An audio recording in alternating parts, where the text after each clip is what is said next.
Fox was known for his kindness and helping others. Everyone went to him for advice, even Woody, the jungle carpenter. After being assigned the task of building a really big ship, he went to Mr. Fox, seeking his wisdom. Mr. Fox listened carefully to what Woody had to say, and in turn, promised to help him. He started a research on shipbuilding, and after hours and hours of hard work, he finally got it. Yes! I've got it! But there is something I need to check first. Mr. Fox went for a walk in the jungle, looking carefully at every tree on his path. Then he stopped in front of one and said, Yes! That's the one! Immediately, Mr. Fox took a paint bucket. He wanted to mark the tree, so he wouldn't forget which one it was. After that, he got into his car and drove off.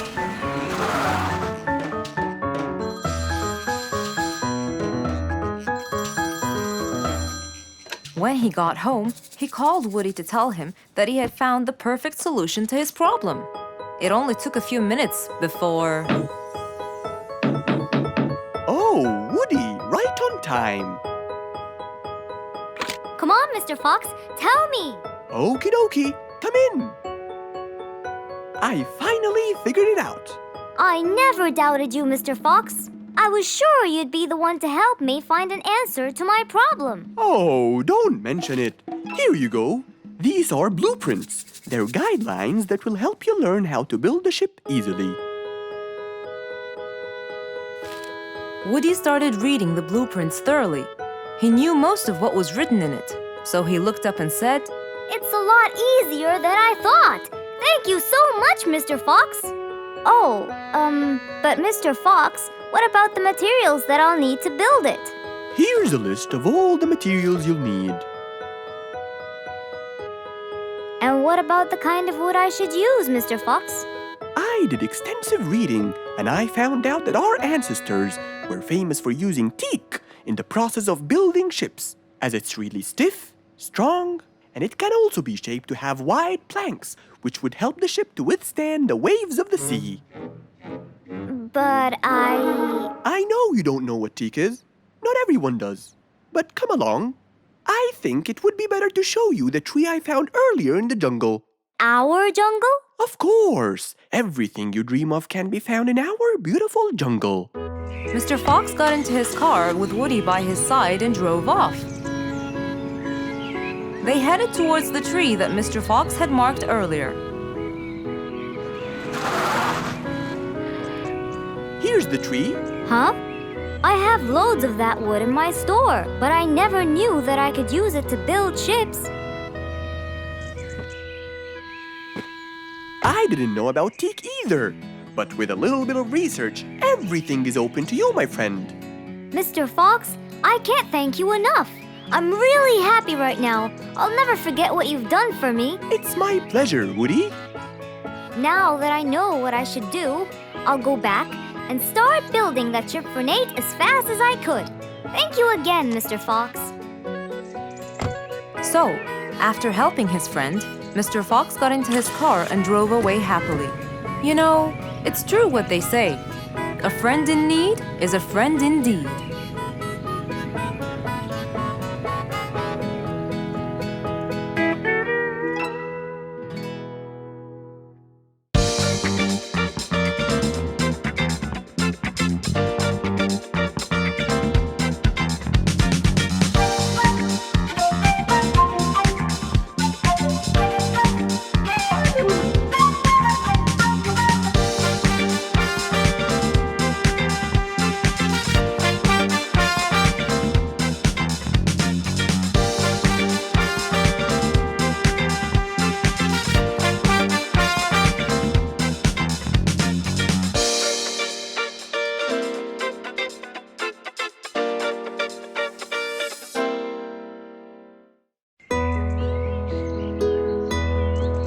It was a bright, early spring morning. Still feeling a little sleepy, Mr. Fox opened his eyes and got out of bed.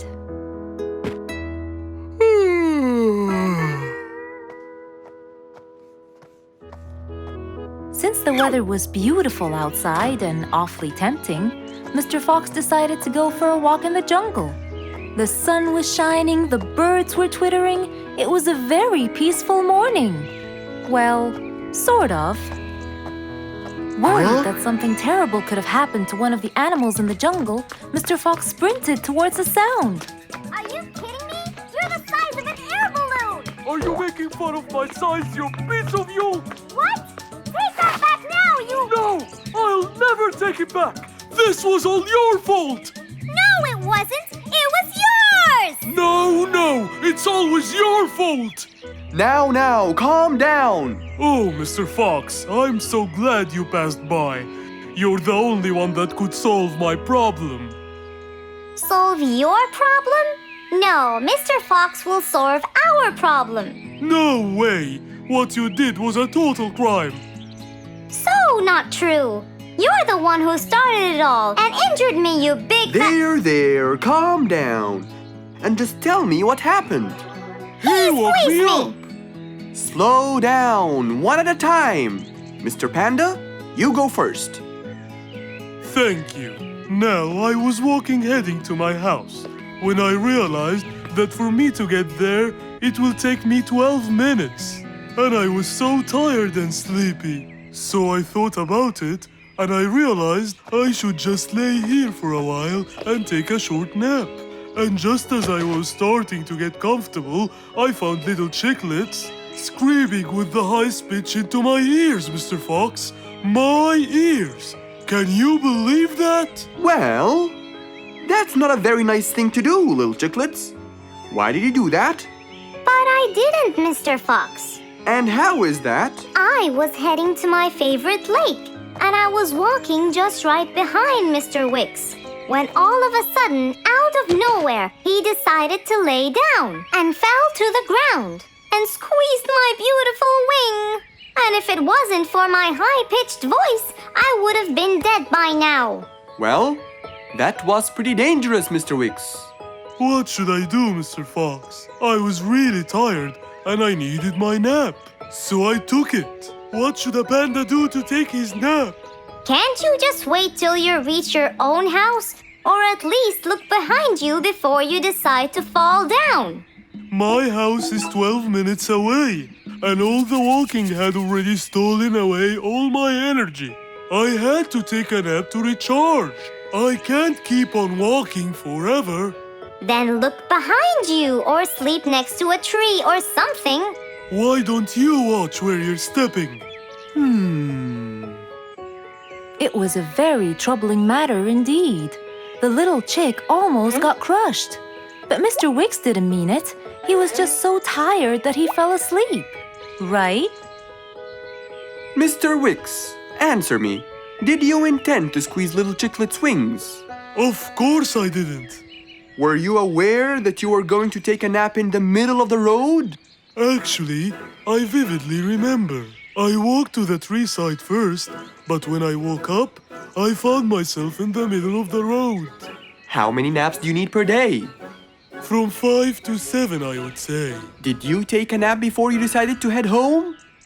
Of course. Do you usually nap in between? Not always, but today I went so far from my house. I tried to hurry to nap at home, but you know, I'm too slow. Say no more. I now know the answer. Really?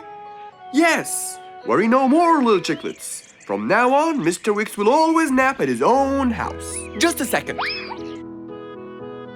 Aha! There it is! Is that what they call caffeine? My, I didn't think it was that huge. No. It's something even better. Better than caffeine? And chocolates too.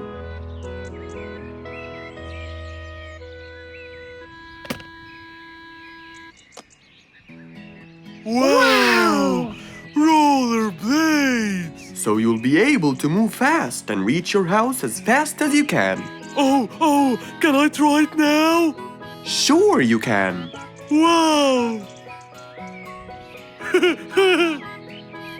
Whee! Yahoo! Thank you, Mr. Fox. Anytime you need me, I'll be there.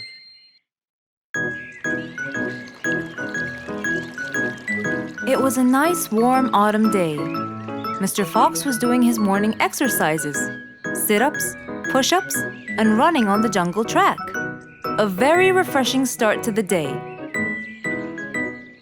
But then, unexpectedly, fog started to form, stopping any plans to enjoy the beautiful weather. Why is there fog covering the whole jungle? This is really strange. It's been happening a lot lately. I really hope everyone's all right. I should head home now. Oh, I think I should probably stay home today. I don't have my morning newspaper yet. And how would I? It's impossible to see. Aha! Wait a minute. I'll try calling Mr. Falcon. He'll definitely tell me what's going on. Mr. Fox held the phone and dialed Mr. Falcon's number.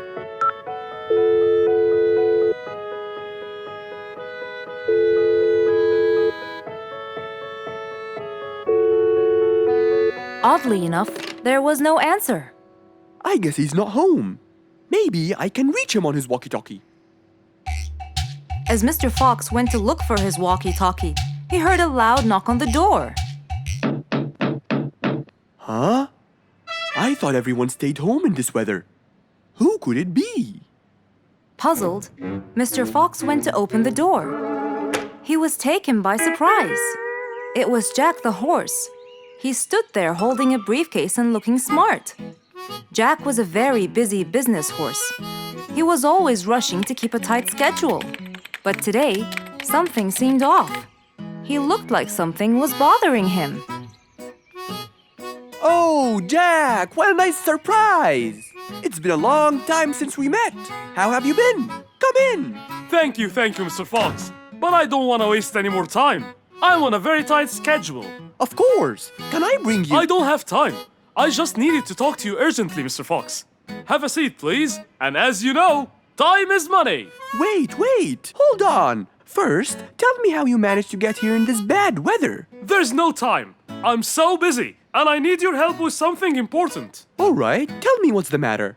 Well, it all started last week. After long and weary negotiations, I won a bid for a gold mine located in the eastern part. Long story short, a gold mine obviously contains gold. But no matter how hard I looked, I found nothing but dirt. I was really frustrated. I was disappointed. And I knew that buying the mine was a mistake. What do you think, Mr. Fox? That's really strange. That mine is widely famous for its gold. I have an idea. We go there now and see what we can do. But wait here for a second. I need to bring something that will help us. Are you sure you don't want to drink anything? Yes, thank you, Mr. Fox. But please, hurry up. You know that time is money, and I can't waste any more time. I get it. Just give me 2 minutes. Too much, Mr. Fox. So, Mr. Fox went to his room to change his clothes, trying to be quick. Then, he went to his workshop. He looked everywhere for his metal detector. When he found it, he took it and went back to his house, where Jack was standing there looking at his watch, with that usual impatient look on his face. Mr. Fox, why are you late? I have a really important meeting tonight at 8, you know. We're making a deal, and I don't want to waste any more time. You know that time is money. Time is money. I know that, Jack. But now we're wasting more time, aren't we? Right. Let's take my car, Mr. Fox. Okay. The fog had gradually started to clear away, and the vision became clearer and clearer. But as Mr. Fox was about to get in the car, something happened. What's that? What's going on? What happened? That's what we'll find out in the next episode. It was a beautiful morning. The sun was shining brightly over the jungle. And seeing how nice the weather was, Mr. Fox decided to go for a walk.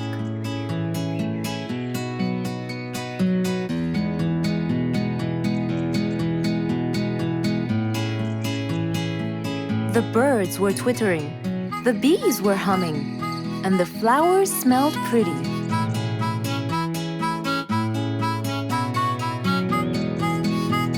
As Mr. Fox was passing by Bingo's house, he saw him doing something really strange.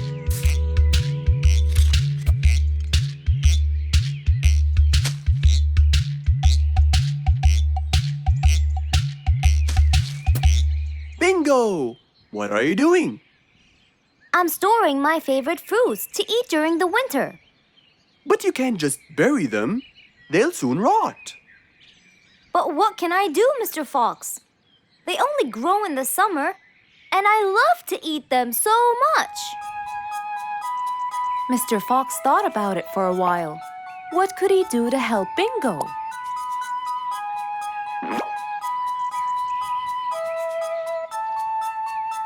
Don't worry, Bingo. I think I have an idea. Really? What is it? You'll have to wait and see. I'll just run to my workshop, and I'll be back before you know it. Okay. Mr. Fox went back to his workshop and gave it some thought.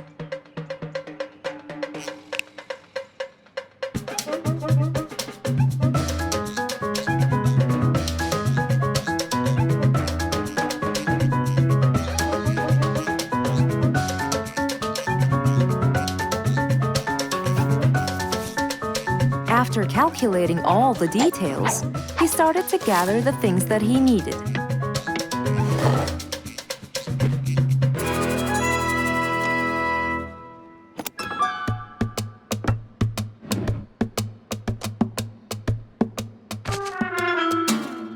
Then he took his toolbox and his car keys, and of course, the glass plates. He put them all in his car and was on his way.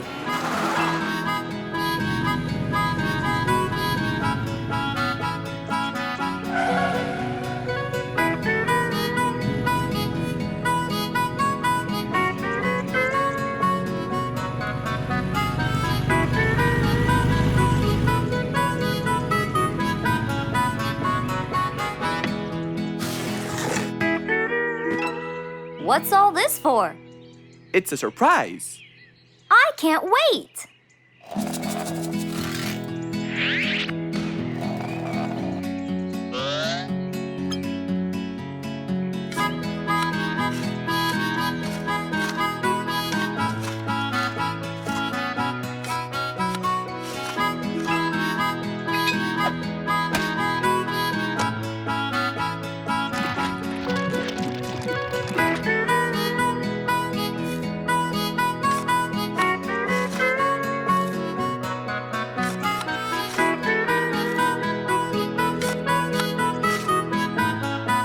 Mr. Fox was almost done, and Bingo was watching him, looking slightly puzzled.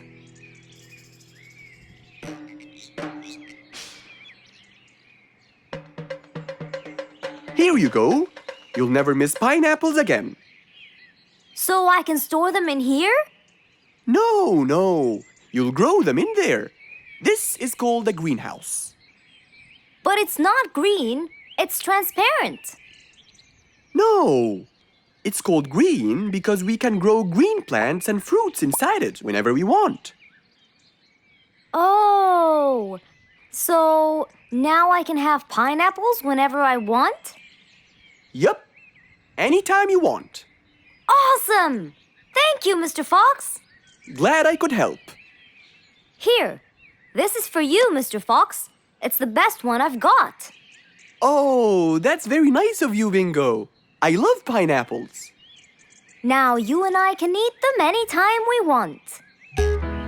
After helping out his friend, Mr. Fox went back to enjoy the rest of his day.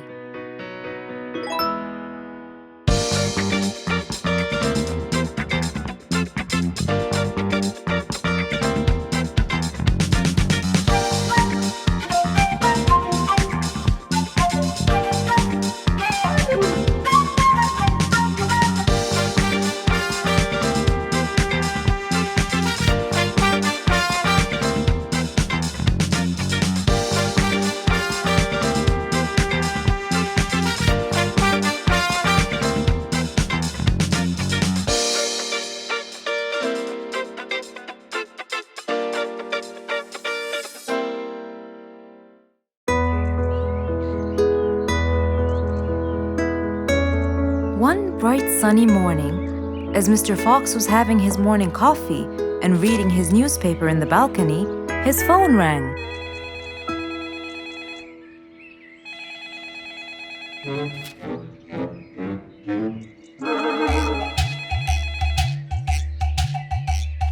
Who could it be so early in the morning? Hello? Hello, Mr. Fox. It's Rorik. Oh, hello, Rorik. How are you today? Not very good, I'm afraid. Why is that? My piano. I tried playing it today, but it sounds weird. How so? I don't know. Could you please come and check it out? Sure, I'm on my way. Thank you, Mr. Fox. I'll be waiting for you. And I'll be right there. So, quickly, Mr. Fox changed his clothes. He took his toolbox and his car keys, got into his car, and drove off to Rorik's place.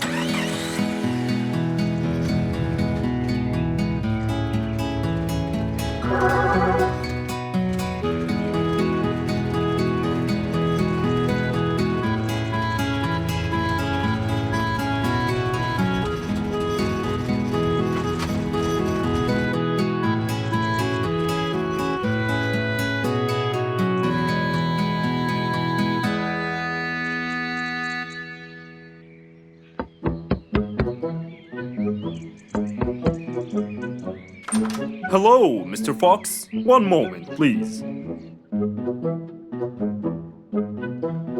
Your Majesty, Mr. Fox has just arrived. Of course. Let him in. Come in, Mr. Fox. His Majesty is waiting for you.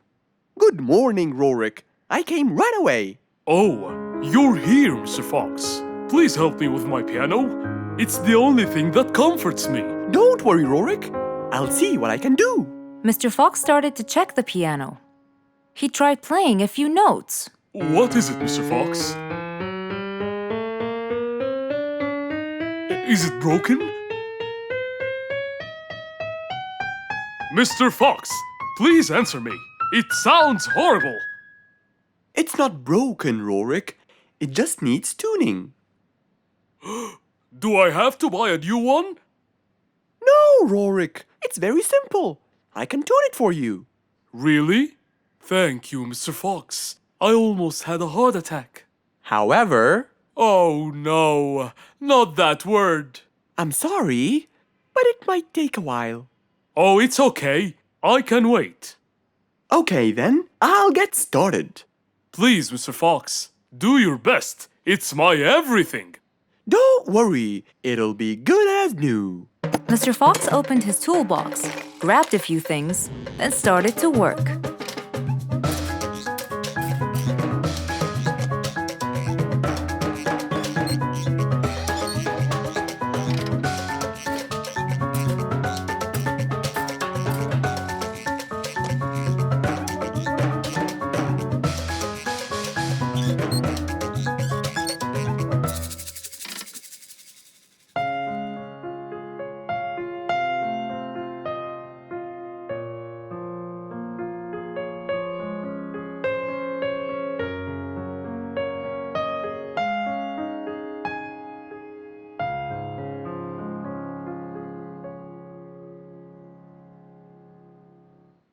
Beautiful.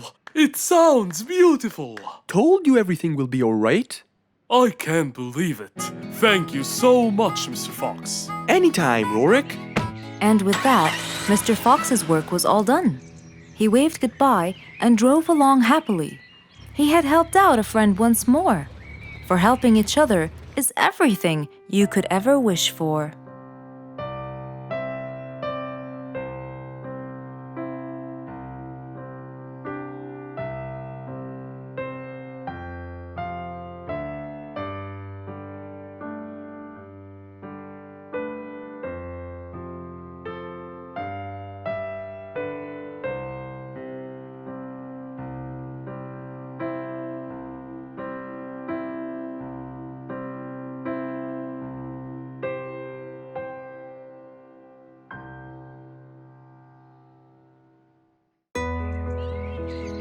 can you always count on. They're always there when you're feeling down, ready to draw a smile and remove that frown. They make a bad day so much better, especially if you share toys and play games together.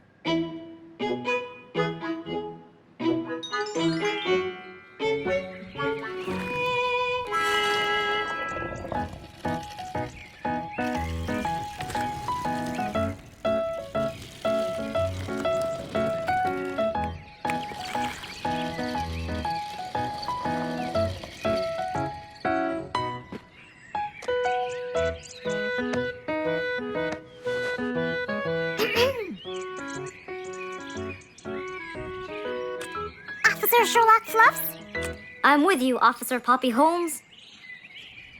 I think we're moving in the wrong direction. You might be right, Officer Poppy Holmes. I can see footsteps in the opposite direction.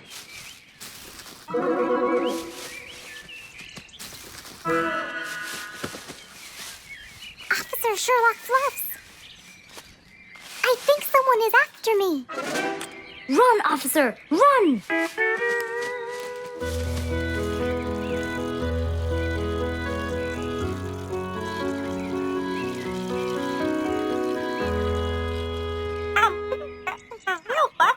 What do you mean?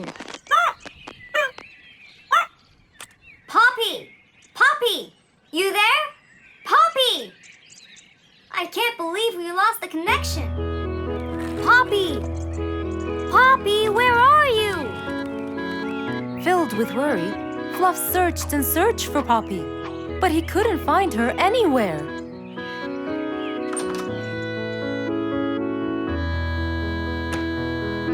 Hey there, Fluffy. What? How come you're here? I thought you'd eventually come home. What happened to your walkie-talkie? It's not working. But we just got it. I know! I was looking everywhere for you. Aw, Fluffsy, were you worried about me? Stop it! We need to fix this thing. Do you have any idea how? Hello? You're the smart one. But I'm not much into technology. You know that. At least take a look at it. I did, before you came. I got nothing, really. Should we go over to Mr. Fox? I think we should. Let me change first.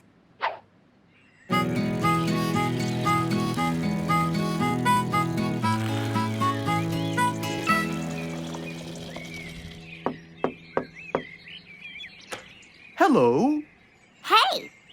Mr. Fox, Poppy broke her walkie-talkie.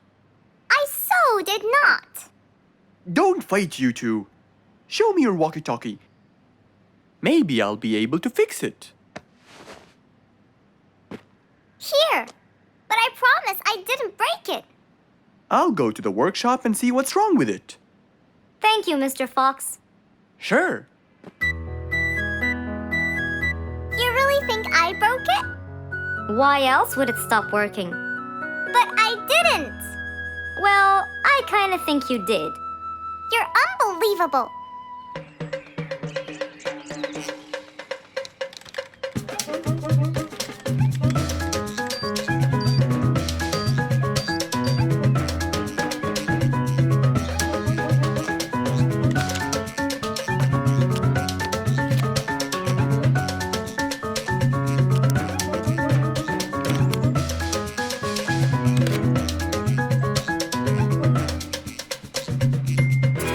It's working just fine. I told you. Well, it wasn't before. I tried it. I know it wasn't, but now it is. See, Poppy, you did break it. And Mr. Fox fixed it. It wasn't broken, Fluffs. It just ran out of batteries. I'm sorry, Pops. Never mind. I was worried about you, though. I know. I have a wonderful brother. Brothers and sisters may fight every now and then, but at the end of the day, they're still best friends. An autumn windy day. It was Jumbo's birthday. He was dancing and playing with his friends, hoping this day would never end.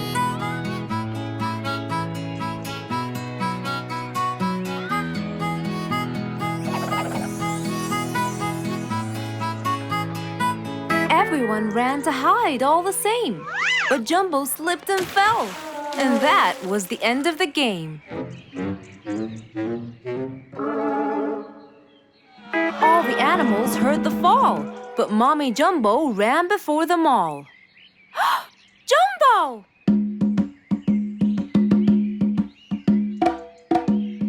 Oh, Jumbo. Combo, you have to take him to Mr. Fox immediately. So, without further delay, off to Mr. Fox's house they hurried away.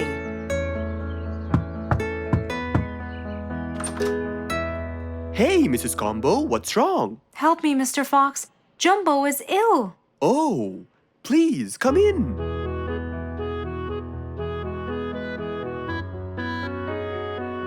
You look cold, Jumbo. I'll get you something hot to drink. Thank you, Mr. Fox.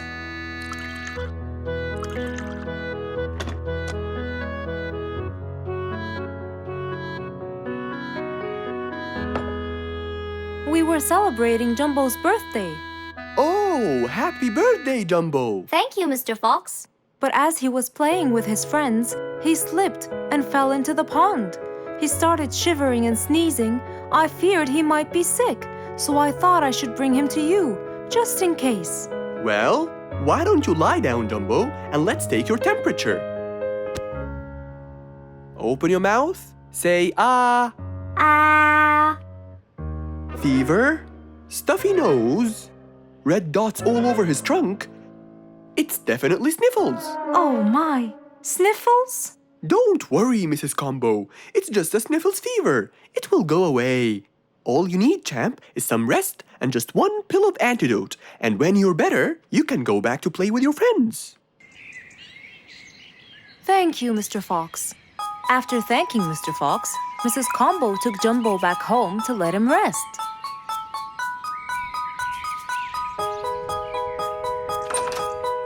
All right, Jumbo. Now all you need to do is follow Mr. Fox's advice and keep Mr. Thermometer under Under my tongue? To find out if I'm all better so I can go outside and play with my friends? But first, you gotta Keep my thermometer in my mouth? Right, son. You can count on me. Now, you'll stay put and oh, sorry. Call me when it beeps.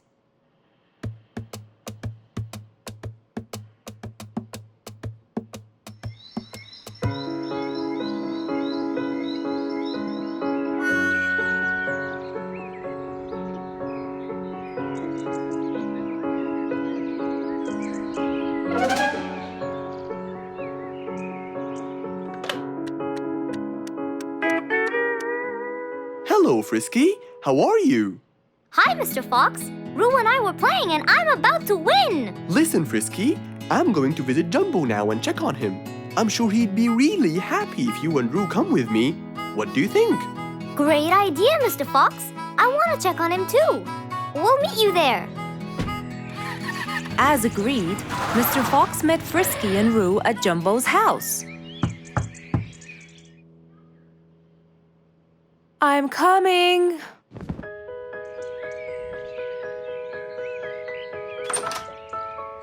Hello, Mrs. Combo. We came to check on Jumbo. I hope he's feeling better now. Why, yes, Mr. Fox. Come in, everyone. Hey, Jumbo! I came to check on you. And I brought your friends along too. Are you feeling better now? Hi, Mr. Fox. Hi, guys. Hey, Jumbo. How are you feeling? Well, I feel better, but... Well, we need to take your temperature one more time, Jumbo. Is it time? It's time, all right? What does it say? Well, let's see. Your temperature is, oh. Your temperature is just fine and dandy, Jumbo. You're not sick anymore. You are A-OK. Yes! Now we can go outside and play. But first, I need to tell Mom. Mom? Mom? Where could she be? She's not in the kitchen. Mom? She's not in the living room. I wonder where she is. I'm here, in the bedroom. Mom, are you okay? I think I might have caught a case of sniffles too. Don't worry, dear. I'll be fine. Now, why don't you go out and play hopscotch with your friends? I'll join you when I get better. But Mom, I won't be happy if I go to play and leave you here all by yourself. I'll be only thinking of you. So, what do you think you should do, little Jumbo? I have to sit here and take care of you, Mommy. You always take care of me when I get sick. I'll take care of you and never leave you alone. Oh, I love you more than anything in the whole wide world, Jumbo. Now it's time to take your temperature. Right, Mr. Fox? You're absolutely right, Jumbo. So rather than go out to play, by his mother's side, he decided to stay. What a beautiful morning! Mr. Falcon should have been here by now. He was supposed to get me some sugar candies from the other side of the river. I can't cross that river on my own. I can't swim. I'd better go to Mr. Fox. He'll tell me what to do. And since Mr. Fox helped many more, she went to him and knocked on his door.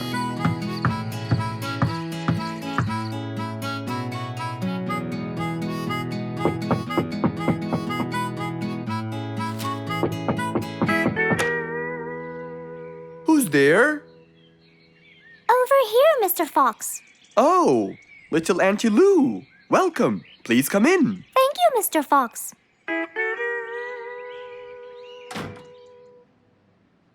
What can I do for you? Mr. Fox, my problem might seem small, and I know how busy you are, but Don't worry, Auntie Lou. Whatever it is, we'll find a solution. Tell me, what's bothering you? sugar candies. Sugar candies? But you love them. Yes, Mr. Fox, I do. That's the problem. The only place I can find them is by the other end of the river side, and I don't know how to swim. Well, how did you get them before? I had some friends who would cross the river and bring me some candies with them. But I can't wait for them to go every time. I want to be able to get them myself. I see. So you want a way to cross that river by yourself. Yes. Do you want to learn how to swim? Impossible. I'm so afraid of the water. It's my worst nightmare. Isn't there any other way, Mr. Fox? Sure there is. Let me think. Mr. Fox thought quickly and without delay, for there was already another way. He'll build a bridge for Auntie Lou, so she could cross whenever she wanted to. Little Auntie Lou, how wide is that river? Very wide, Mr. Fox. It won't be easy, but let's go. Into the workshop ran Mr. Fox. He grabbed some wood and his toolbox. He put them in his jeep and hopped inside. Then he and Auntie Lou went for a ride.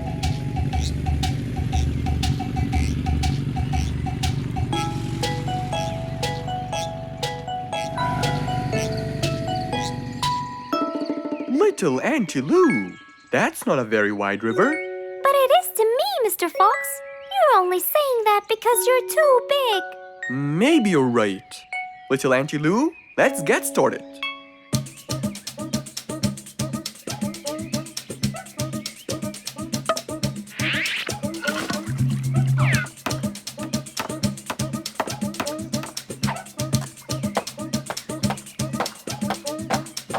Finally, the bridge is complete.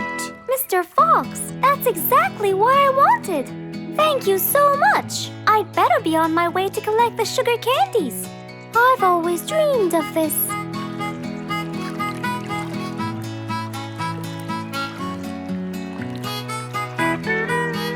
Enjoy the candy, little Auntie Lou. After giving his friend a happy end to the day, Mr. Fox took his car and carefully drove away.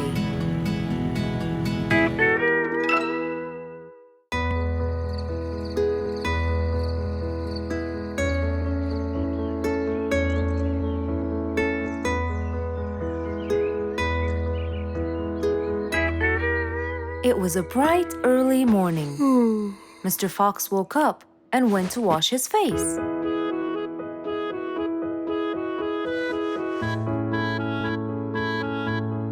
Since he was feeling a little hungry, he went to prepare some breakfast. He prepared fruits, some cheese, a fried egg, and some veggies. He looked around for some bread, but couldn't find any. No problem. He'll go to the bakery and buy some.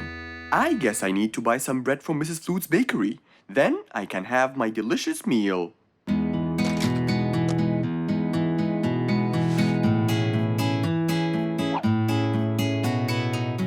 I'm very hungry. I'm sure glad the bakery is close by. I won't be needing my car.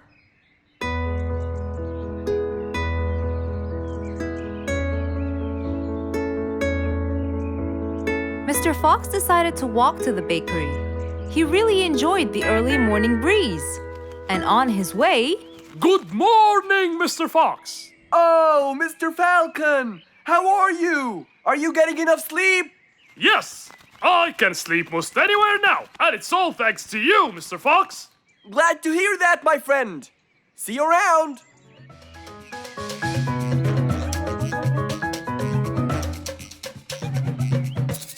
When Mr. Fox finally reached Mrs. Flute's bakery, he found a long line of customers. He got in line and patiently waited his turn.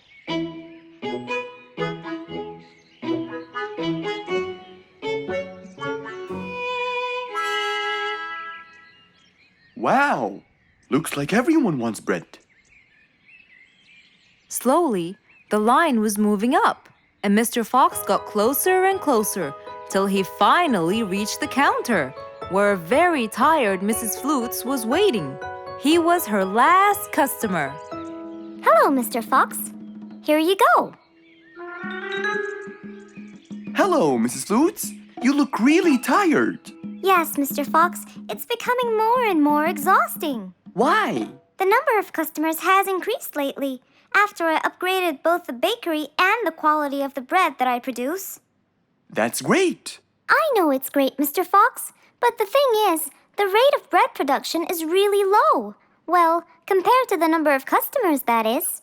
But why is the rate of production low? Well, Mr. Fox, grinding the wheat takes loads of time and effort. Sometimes it takes over a day or so.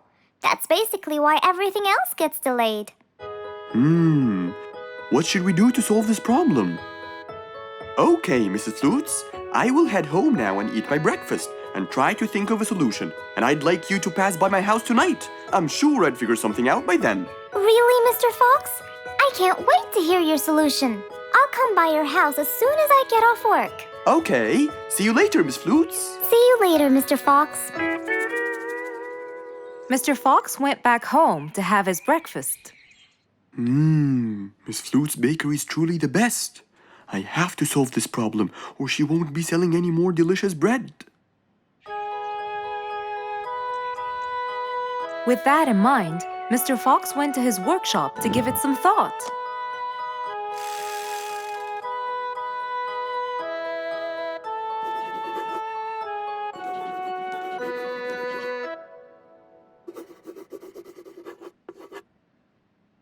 Finally, he had a great idea.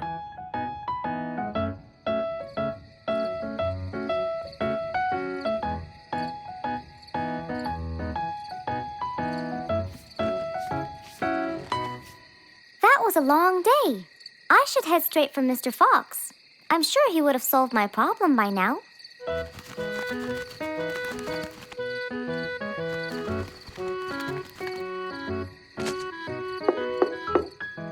That must be Miss Flutes. Hello, Miss Flutes. Come inside. Hello. Were you able to find a solution to my problem, Mr. Fox? Well, why don't you try this new invention? A new invention for me? That's right. I made it specially for you. That's wonderful. It's a grinding machine to help you grind wheat quickly. Brilliant. But how will it help me? This machine is used to increase the rate of grinding the wheat, which is used to make the bread. So you can use it to grind a whole kilogram in no more than 5 minutes. And with that, the amount of time needed will decrease, and you won't be too exhausted. I'm really grateful to you, Mr. Fox. I have no words to express my gratitude. Friends help each other, Miss Flutes.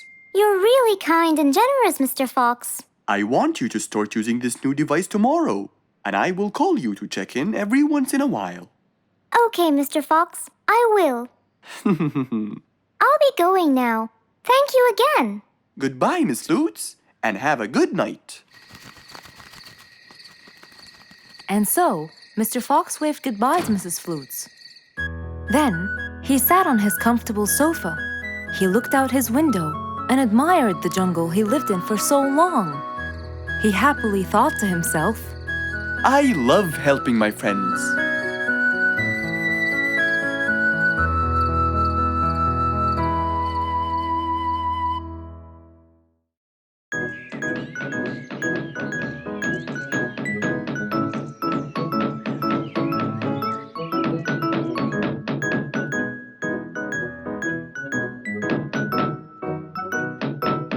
I'm coming. Good morning, Mr. Fox.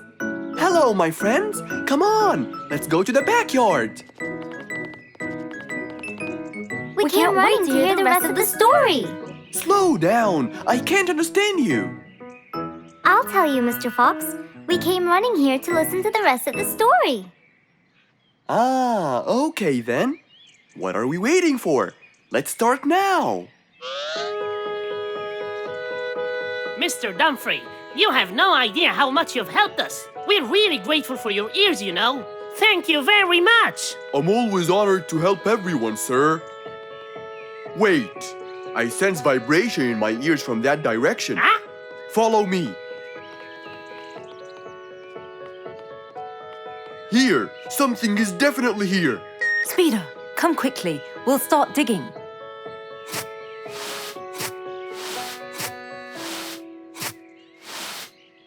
Speeder, wait!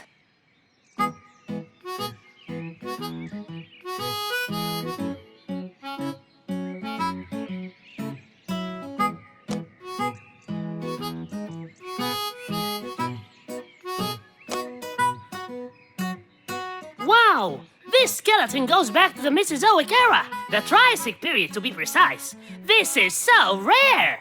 Oh my, the Mesozoic era! What an extraordinary discovery! But we have to make sure. Of course we will. We still have more sites to excavate today. Are you ready, Mr. Dumfrey? No problem at all. But I'll need some juice barrels to regain my powers. Speeder, bring 3 barrels of juice for Mr. Dumfrey immediately.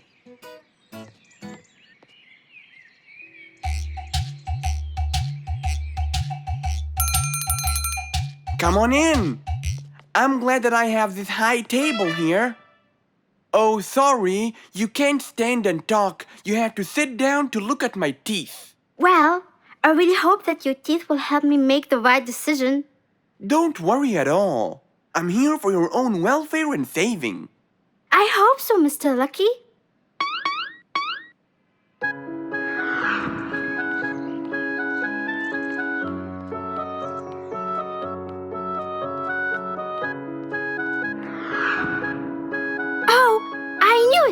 This new job won't suit me. I can't thank you enough, Mr. Lucky. You saved me from a lot of trouble. You're a very important person in our jungle. No problem. I believe I was gifted to protect and help the people. If I didn't live up to the gift, it might be taken away from me. It was nice meeting you, Mr. Lucky. I'm sure you're gonna save lots of people as you did for me. Number 82, please come in.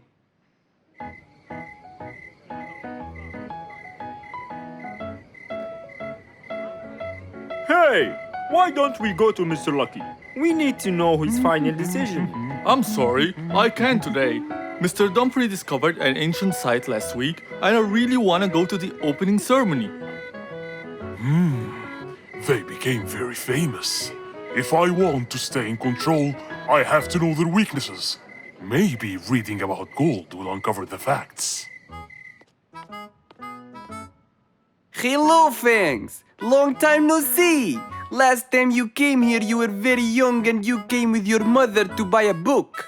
Yeah, it was a long time ago. So you came to read, huh? Reading is very important. I read everything in this library. That's great. Now, I need a book about gold. Ah, gold! It's becoming the mainstream nowadays. A rabbit with a golden tooth and a camel with a golden ear. I think there is a relation between the two. And I think you're losing it because of all this reading. There can't be a relation between both of them. What? Nothing. I just meant that the book that I need has nothing to do with those gifts. I'm just researching about gold and its medical use. You know, for the new technology. There it is, Mr. Gold Researcher. Thank you. And since this is my first visit to the library from a long time, you'll give it to me for free, of course. Goodbye, Mr. Bear Lato. Huh? Who said it's for free? That old bear is really smart. It must be the reading that made him understand the connection between the two gifts. I think reading makes you understand a lot of stuff and gives you knowledge. Fortunately, not many people read in the jungle.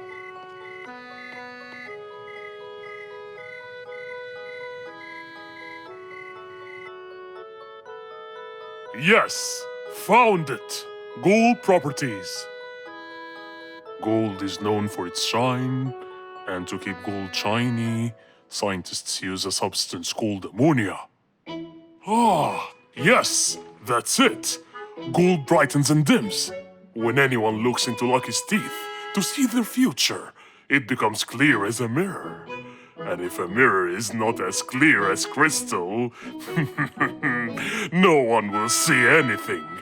I can buy 2 liquids. One to dim the gold, and another to brighten it. And then I'll enter his house. Oh, I mean my house. And put the dimming liquid on his teeth. And when the glow fades, it will surely affect Dumfrey's ears as well. The letter said it. And I'll be in control of both powers. Oh yes, no matter what they do, they'll never be able to stop me! And that was the end of our story for today, my friends. We have to stop this Fangs. We can't let him just do all these evil actions. Calm down, Giselle. Yes, that Fangs should get what he deserves. Well, do you still remember what I told you yesterday? Yes, good always wins over evil. Well done. But don't be late next time.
It was past midnight. Mr. Sleeperson Koala was on his way home from work. The streets were empty and quiet. He was falling asleep. He tried really hard to keep his eyes open, when suddenly the car stopped for no reason. And Mr. Sleeperson didn't wake up, as if it was the hibernation season.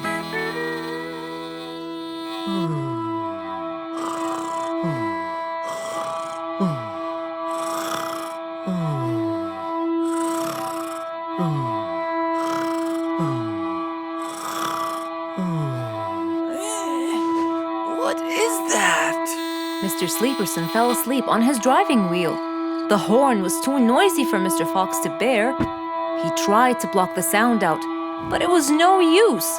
He pulled his cap over his head, put earmuffs, but it was all in vain. He couldn't bear that horrible sound any longer. What a horrible sound!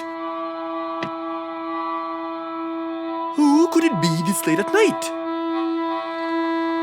Oh no! Mr. Sleeperson! It's you again! What brought him here this time of night? And he slept on the driving wheel. Excuse me. Mr. Sleeperson! Hello? Hello?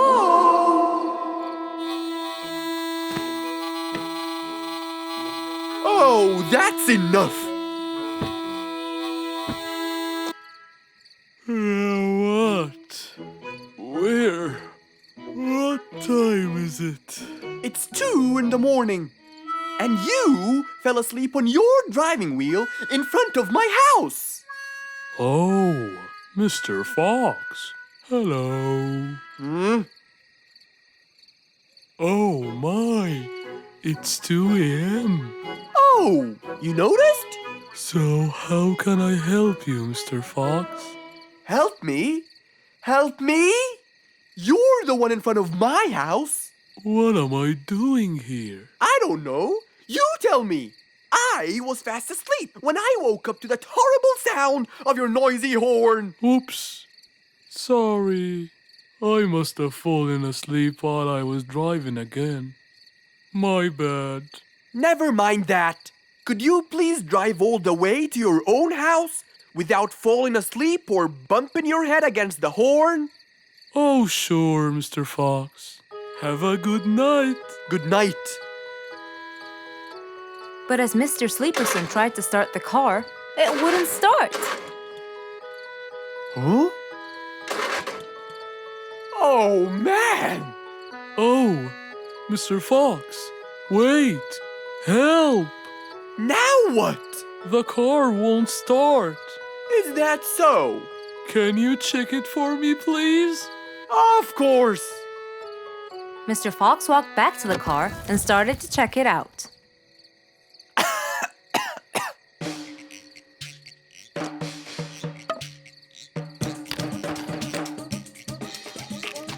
Everything seemed fine.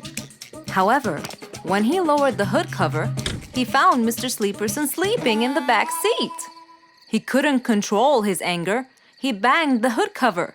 But Mr. Koala was still asleep. Mr. Fox decided to hop into the front seat and try to start the car himself. Huh? Mr. Sleeperson! Your car is out of fuel! Who? Where? Your car is out of fuel! No way! Oh, What will we do now? you have to fill the tank! Okay. Mr. Sleeperson! What? Wake up! I'll fill your tank for you. I have some fuel in my house.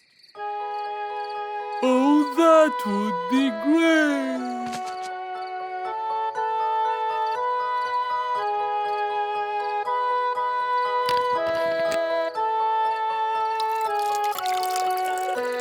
Mr. Sleeperson, it's all done. You can go home now. Oh, thank you. Thank you so much. You're welcome.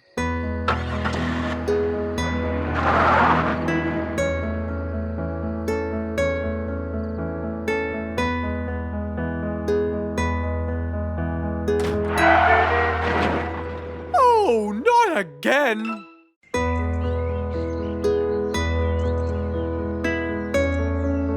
Roo is sad and looks really down. On his face, there was a frown. He had a cake, but he didn't care. And although it was his birthday, he said, Life's not fair.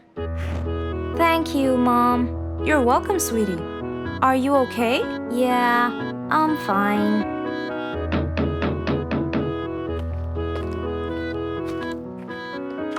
Oh, look who's here. It was Rue's best friends, Poppy and Fluffs. Hey there! Happy birthday! Wow, neat birthday cake. Yeah, just a normal birthday cake, traditional birthday hat, and the same old wishes over and over again. Rue, are you okay?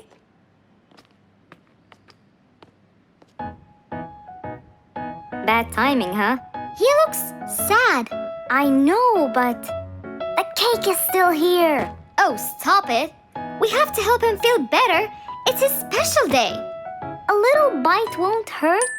Oh, sure, the cake won't hurt. But what about my fist? Fine, fine. What do you have in mind? Let's go. Where to? I know someone who can help. Mr. Fox? Duh. In an attempt to help their friend, Poppy and Fluffs went to Mr. Fox. Only he would know what to do.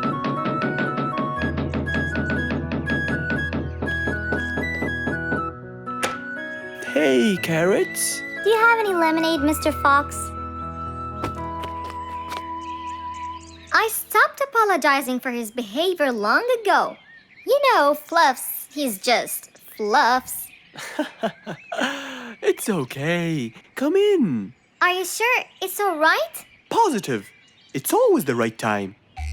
It's Rue's birthday, and he's pouting.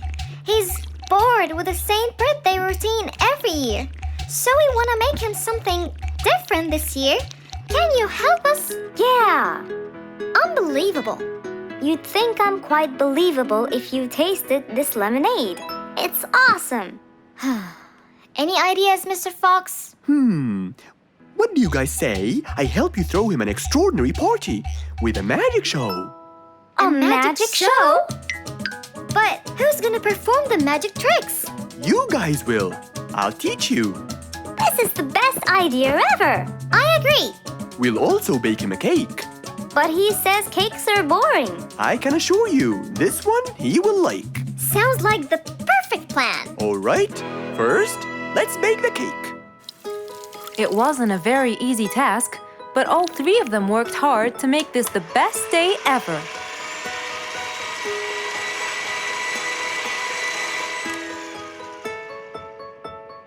This is the coolest birthday cake ever. Now for the magic tricks. We need a bottle of water left in the freezer for around 2 hours and a plate full of ice. We'll also need some food coloring and soda. I'll get the color blue. I'll get the green and the yellow. And I think I'll get the red. We are all set now, I think. Not yet. What else do we need? Invisible ink. Huh? Fluffs and I will pour it over everything, including ourselves. And you, Pops, will give Rue this magic glitter. When he sprinkles it, everything will become visible. Cool. Let's go.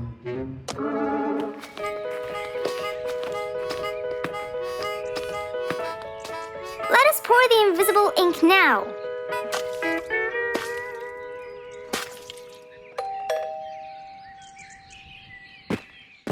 Hey, Rue! Hey, What are you doing? just sitting here, bored.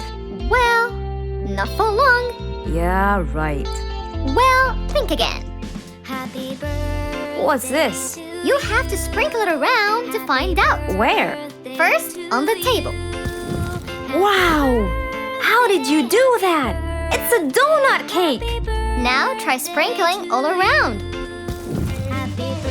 This is impossible! It's the coolest thing ever! It's not over yet.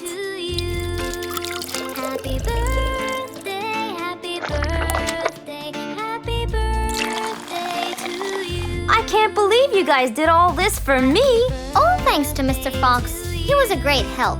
I can't believe you guys! Thanks! That's what friends are for. Mom, come and see! What wonderful friends you have, Rue! Yeah, I think so too.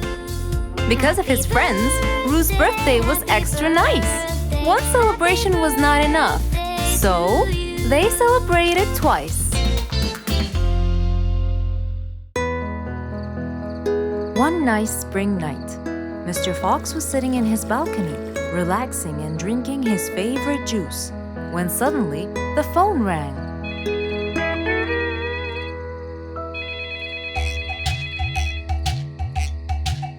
He wondered who would be calling him this time of night.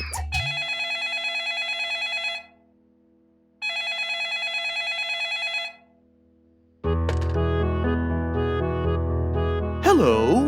Who is it? Mr. Fox, it's Rorik. Your Majesty, how may I help you? Well, Mr. Fox, I'd like you to come to my house early in the morning to discuss something urgent. Of course! I'll be there. After he hung up the phone, Mr. Fox went to sleep. He was supposed to wake up early. He wouldn't want to miss his appointment with the king.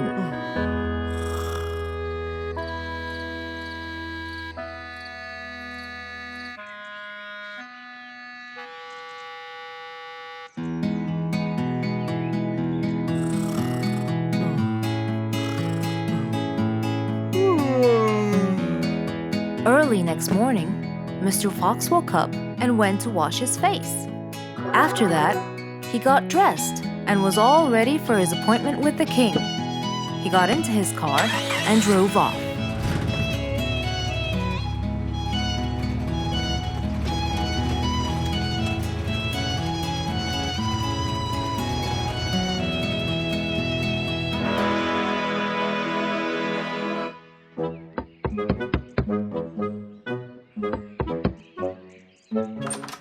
Hello, Mr. Fox. One moment, please. Your Majesty, Mr. Fox has just arrived. May he come in? Of course. Let him in. Come in, Mr. Fox. His Majesty is waiting for you. Good morning, Your Majesty. Hope I'm not late. No. You're always on time. How are you, Mr. Fox? I'm fine. And how's our little Frisky? He's fine. A little mischief every now and then. You can never get him to stay in one place. But thanks to your bracelet, we can always find him. Saved us a lot of trouble. It's my pleasure. So tell me about this urgent matter. As you know, our jungle's population has been increasing lately. Indeed, our population has increased. Yes, but it's getting harder to summon them all to the meeting every time. That's why I called you, Mr. Fox. I need you to figure out a way for me to reach all the animals at the same time. Let me see. I need to think this through. That's okay, Mr. Fox. But please, don't take too much time. Don't you worry, Your Majesty. I will find a solution by tomorrow. As Mr. Fox got into his car to get back home, he thought all the while about the king's request. How could he help the king with his problem? With everything else Mr. Fox has faced, this might be a slightly bigger challenge for him.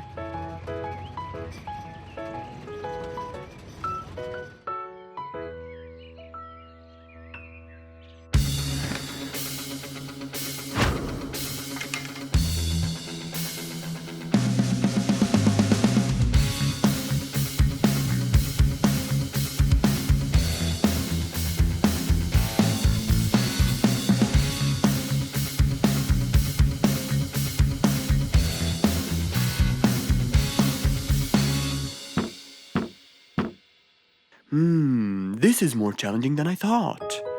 Maybe a short break will help.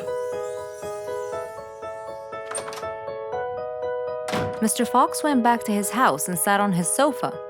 Since he can't think anymore about the king's request, he thought it would be great just to relax and watch his favorite TV show. Everything was peaceful and quiet. But then suddenly, I got it! Mr. Fox rushed back to his workshop. He quickly designed a new device. He carried the new device to his car, and off he went to King Rorik's place.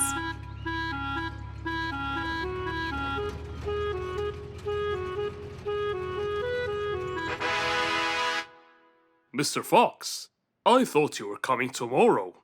Did you solve my problem? Yes, Your Majesty. This is a solution to your problem. That's great! But what's that, Mr. Fox? This is a megaphone. I made it specially for you. Every time you need to meet the animals, all you have to do is roar into it. Mr. Fox, you're a genius! But be careful. It's powerful. So make sure that no one is around you when you use it. Of course! I can't thank you enough, Mr. Fox. You're a great asset to all of us. It's my pleasure, Your Majesty.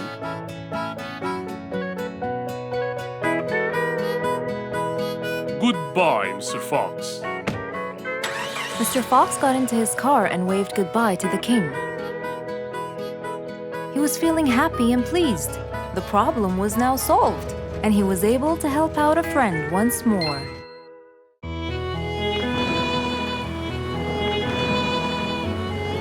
One day, the mighty eagle flew to his nest. All he wanted to do was rest. He felt bitter, he felt cold. He was really getting old. He knew he needed someplace new. So, off to Mr. Fox he flew.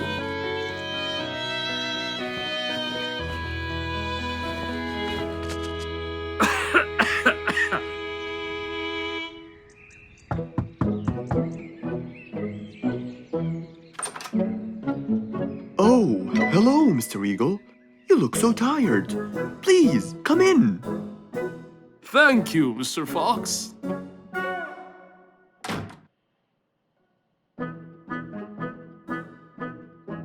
Now tell me, how may I help you? Mr. Fox, I spent years in prosperity and glory, but I'm old now and tired. I can't live out there alone in that cold weather. Where do you live, Mr. Eagle? By the mountain top. I see. The wind is strong there. I bet you catch a flu every now and then. Well, I didn't used to, but that's all in the past. Now I'm old and weary. I'm not what I used to be. Plus I get so lonely up there. There is no one around to talk to, and no one to help me get better if I get sick. Why don't you come and live with us in the jungle? I looked around, but I couldn't find the right place for my huge nest. I'm too old to build a new one, and I can't really stay in someone's home. Mr. Fox kept thinking for a while. What could he do to help his dear old friend?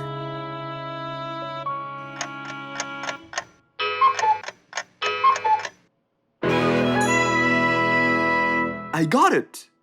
I think I can help you build a new house. Have no worries.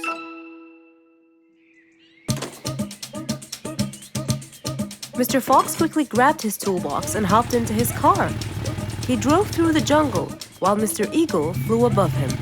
He stopped in front of a tree that looked both old and firm, right in the middle of the jungle. Lots of animals and birds lived around here. What a beautiful place, Mr. Fox. Wait till you see what I have in mind for you. Mr. Fox started to work. He put a ladder against the tree and counted the steps up. 1, 2, 3, 4, 5, 6, 7, 8, 9, and 10. When he reached the tree branches, he opened his toolbox and took out some wooden plates. Then he started putting them together. All I need now is some nails to make sure everything would be A-OK.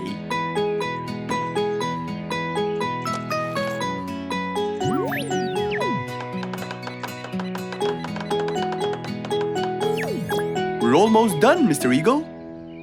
Can't wait to see what it will look like, Mr. Fox. Oh my! What a wonderful treehouse! And it's all yours, Mr. Eagle. My own home. I can't believe it. Thank you so much, Mr. Fox. You're most welcome. As Mr. Eagle got inside his new house and closed the door, he felt a happiness like never before. He knew Mr. Fox's idea was truly the best, for there was comfort, there was warmth. He felt really blessed.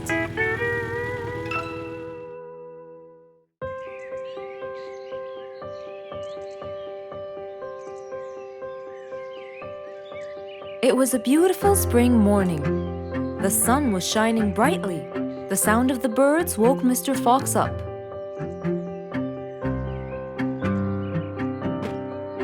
He changed his shirt, put on his tie, and his vest.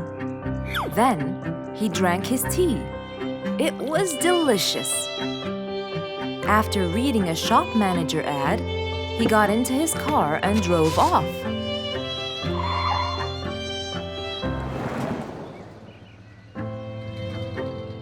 Meanwhile, little Bingo Monkey was riding his bike through the jungle.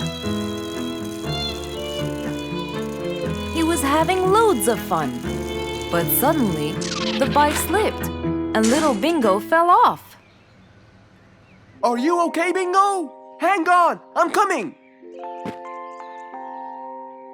Yes, Mr. Fox, but my bike isn't. Oh, it looks like there's a problem with the tire. Don't worry, Bingo. I'm going to help you. Bingo, can you help me count how many nails I need? Of course. Here's 1, 2, 3, 4, 5, 6, 7, 8, 9. I think there are 9, Mr. Fox. Okay, Bingo. Let me count how many I have in my toolbox. 1, 2, 3, 4, 5, 6, 7, 8, 9. I'll get one more just in case he miscounted. So 9 plus 1. We need 10 nails. That's easy.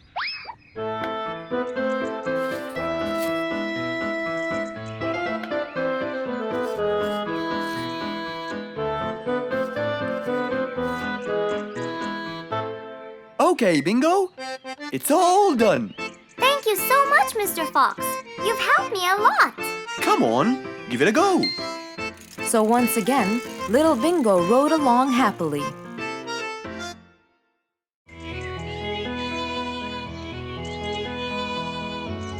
It was a very fine day. In the beautiful month of May, Mr. Fox decided to go for a walk. So, without further delay, he was on his way.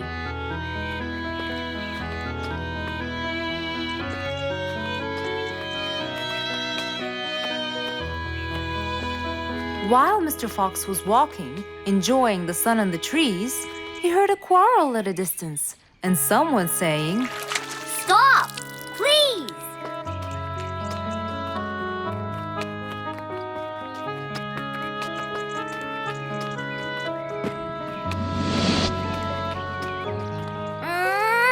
What? Can't a monkey enjoy a spring nap in peace? Nap somewhere else. I don't care. Excuse me? You splash somewhere else. You've got the whole ocean. That's more than enough room. What's going on here? I like it here, and I'm going to stay. You stink! Bingo? Bite me. Bubbles? I gobble you up, but I prefer a healthy diet. What's the matter with you two? I'm calm and happy. I'm just simply awesome. Mr. Fox, can you believe her? Honestly, I don't believe the fact that you two are fighting in this lovely weather. You tell him, Mr. Fox. Such a gloomy monkey. All I want to do is take a nap. Such a gloomy monkey, such a gloomy monkey. Bubbles, stop that. What's your problem, Bingo? What can I say, Mr. Fox? I just wanted to nap on my hammock. But Bubbles kept splashing water all over me. And it's so irritating. As if It wasn't on purpose, Mr. Fox. I just wanted to enjoy spring my way. Can't I enjoy the weather however I please? Of course you can. But Mr. Fox! And you too should enjoy your spring nap as well, Bingo. Finally! That's right. Go enjoy your spring sleepiness some other place. Say what now? You know what? I've got the perfect solution to your problem. Really? Yes, and it's very simple. What is it, Mr. Fox? Wait here for a second. Don't splash water for a short while, okay? Fine.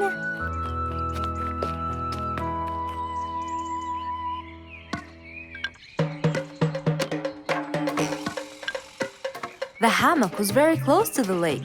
That's why Bingo got water all over him every time Bubbles splashed. But Mr. Fox wasn't gonna let them fight. He had the perfect solution for both their plights. What are you doing, Mr. Fox? Wait and see for yourself.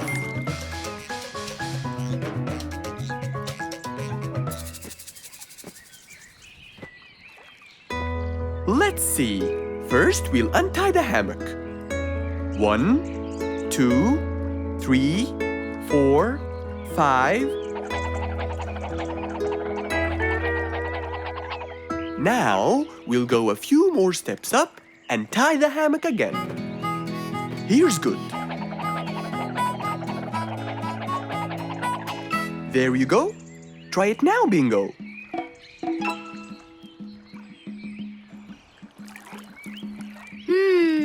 Very comfortable, Mr. Fox. I love it. And the air up here makes me sleepier. Bubbles, give me your biggest splash. Whoa! Ha ha ha ha ha. Whoops. Sorry, Mr. Fox. Don't worry about it. I feel fresh. Mr. Fox's work was done. First there was trouble, now there was none. For there was indeed no better deed than rushing to help a friend in need. An autumn windy day. It was Jumbo's birthday. He was dancing and playing with his friends, hoping this day would never end.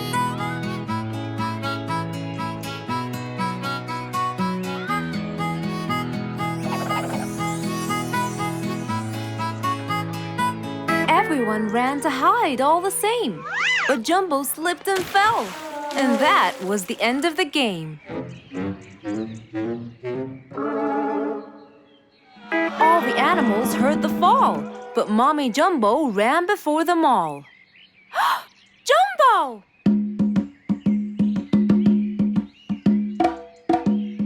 Oh, Jumbo. Combo, you have to take him to Mr. Fox immediately. So, without further delay, off to Mr. Fox's house they hurried away.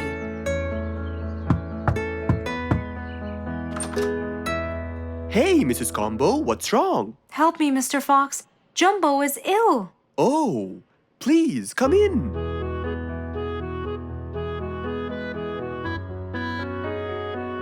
You look cold, Jumbo. I'll get you something hot to drink. Thank you, Mr. Fox.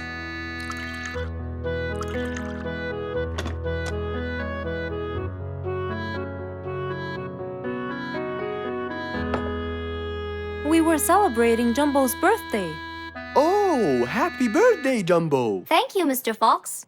But as he was playing with his friends, he slipped and fell into the pond. He started shivering and sneezing. I feared he might be sick, so I thought I should bring him to you, just in case. Well, why don't you lie down, Jumbo, and let's take your temperature. Open your mouth. Say ah. Ah.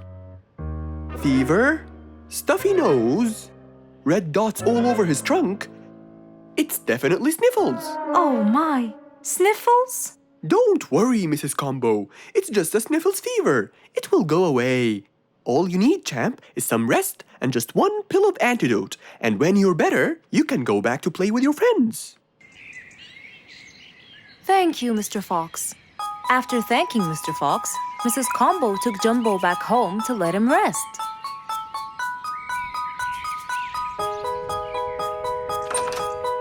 All right, Jumbo.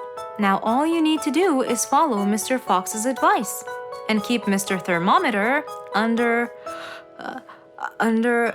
my tongue? To find out if I'm all better so I can go outside and play with my friends? But first, you gotta Keep my thermometer in my mouth? right, son. You can count on me. Now, you'll stay put and oh, sorry. Call me when it beeps.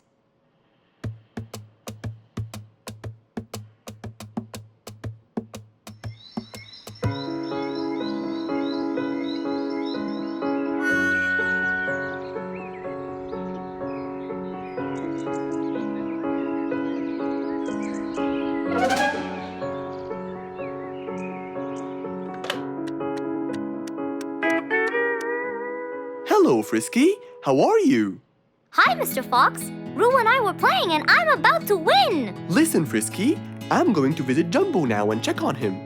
I'm sure he'd be really happy if you and Roo come with me. What do you think? Great idea, Mr. Fox. I want to check on him too. We'll meet you there. As agreed, Mr. Fox met Frisky and Roo at Jumbo's house. I'm coming.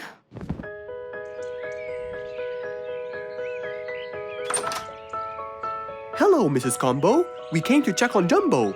I hope he's feeling better now. Why, yes, Mr. Fox. Come in, everyone. Hey, Jumbo! I came to check on you. And I brought your friends along too. Are you feeling better now? Hi, Mr. Fox. Hi, guys. Hey, Jumbo. How are you feeling? Well, I feel better, but... Well, we need to take your temperature one more time, Jumbo. Is it time? It's time, all right? What does it say? Well, let's see. Your temperature is, oh. Your temperature is just fine and dandy, Jumbo. You're not sick anymore. You are A-OK. Yes! Now we can go outside and play. But first, I need to tell Mom. Mom? Mom? Where could she be? She's not in the kitchen. Mom! She's not in the living room. I wonder where she is. I'm here in the bedroom. Mom? Are you okay? I think I might have caught a case of sniffles too. Don't worry, dear. I'll be fine. Now why don't you go out and play hopscotch with your friends? I'll join you when I get better. But Mom, I won't be happy if I go to play and leave you here all by yourself. I'll be only thinking of you. So, what do you think you should do, little Jumbo? I have to sit here and take care of you, Mommy. You always take care of me when I get sick. I'll take care of you and never leave you alone. Oh, I love you more than anything in the whole wide world, Jumbo. Now it's time to take your temperature. Right, Mr. Fox? You're absolutely right, Jumbo. So rather than go out to play, by his mother's side, he decided to stay.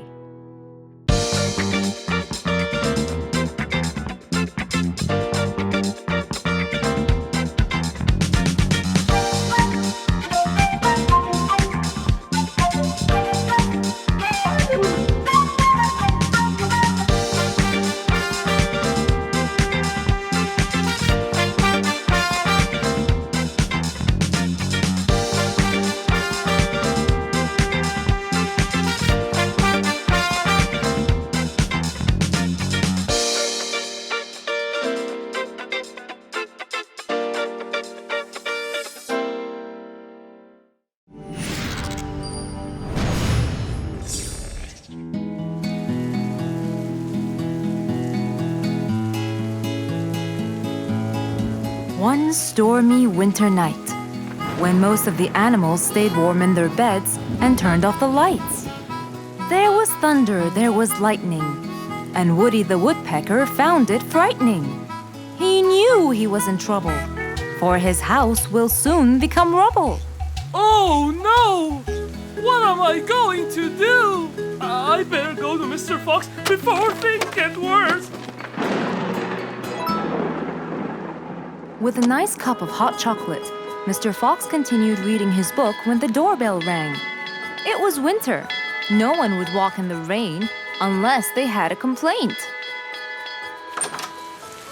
Woody, what are you doing walking around in such cold weather? Hurry, come in.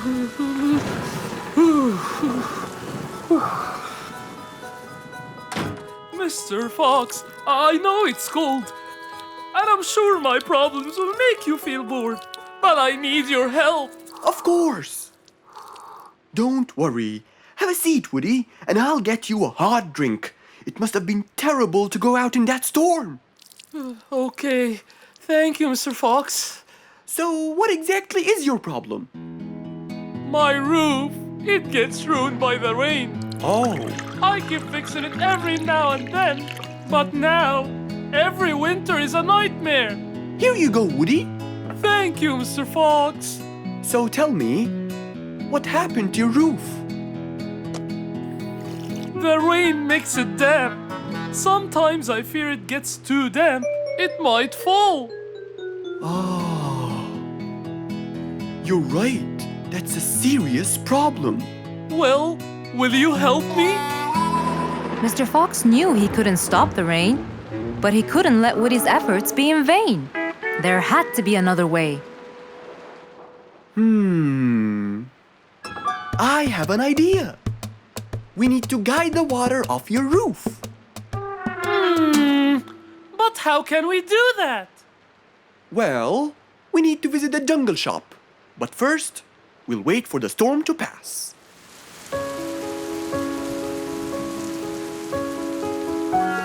Finally, the storm faded away, revealing a bright, warm, sunny day. I think the weather is better now. Let's go, Mr. Fox. Mr. Fox and Woody hopped into the car, and off they drove to the jungle shop. So, what will we buy from here, Mr. Fox? A sloped roof. A roof? But how will we transport it? Oh, don't worry. There's a new type of roof. They sell them like, pieces of a puzzle. Oh, that's smart! Yep. Mr. Fox and Woody chose a nice big red roof. Then, off they went to Woody's house. Mr. Fox got a ladder and climbed up. He started to fix the roof from the top. Now, all we need is to put the pieces together.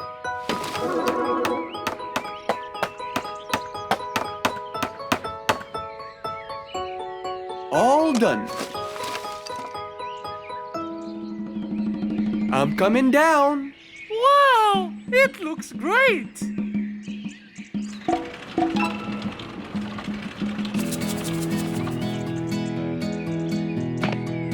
That way, all the water will slide down and the rain won't bother you again. So, does that mean no more rainwater will enter my house, Mr. Fox? Of course not. I guarantee it. Oh, I'm so happy! Thank you so much, Mr. Fox. Oh, it was nothing. We all like living in a dry, warm place in the winter.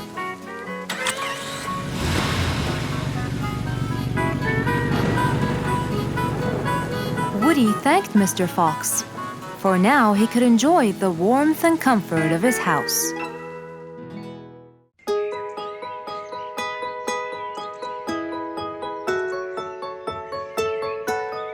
Beatrice was a little energetic bee. She wakes up early, eats her breakfast, and checks on her honey. Then, she goes out to collect some nectar. That smells great. I'll take some from here. Wow, that looks fresh. Here's my favorite type. And so, she went collecting all the nectar she needed, and when she was all done, she went back home. But as Beatrice came closer and closer, she could see that someone had been to the hive.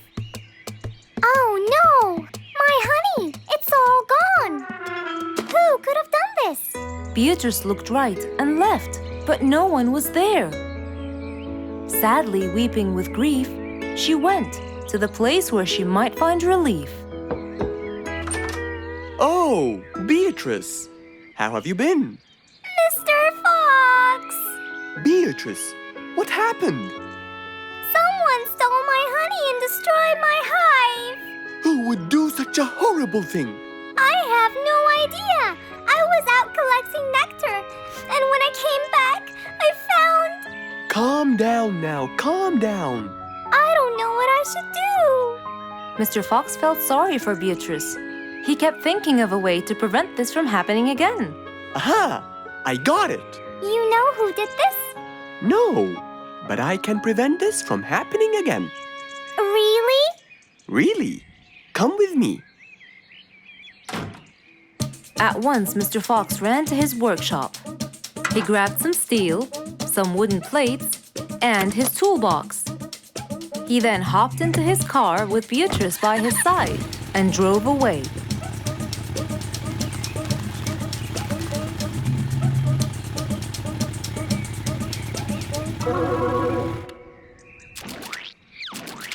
Oh, See? I told you. It's a complete disaster. you were right. But don't worry, everything will be okay now.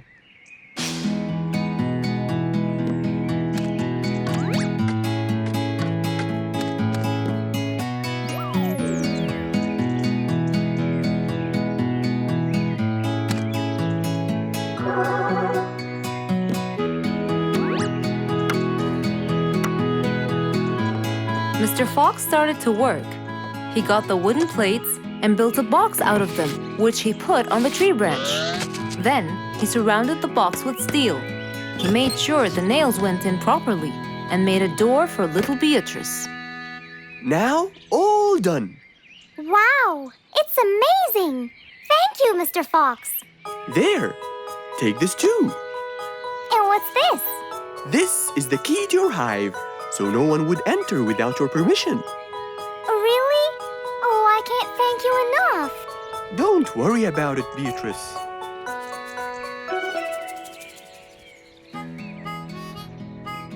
Here, Mr. Fox, this is for you. What's this? It's one of my delicious honey jars. It's the best kind I've got. Oh, you didn't have to. Well, thank you, Beatrice. And as Mr. Fox drove away, he thought that this was the perfect end to the day.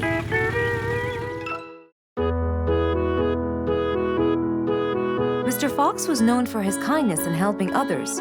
Everyone went to him for advice, even Woody, the jungle carpenter.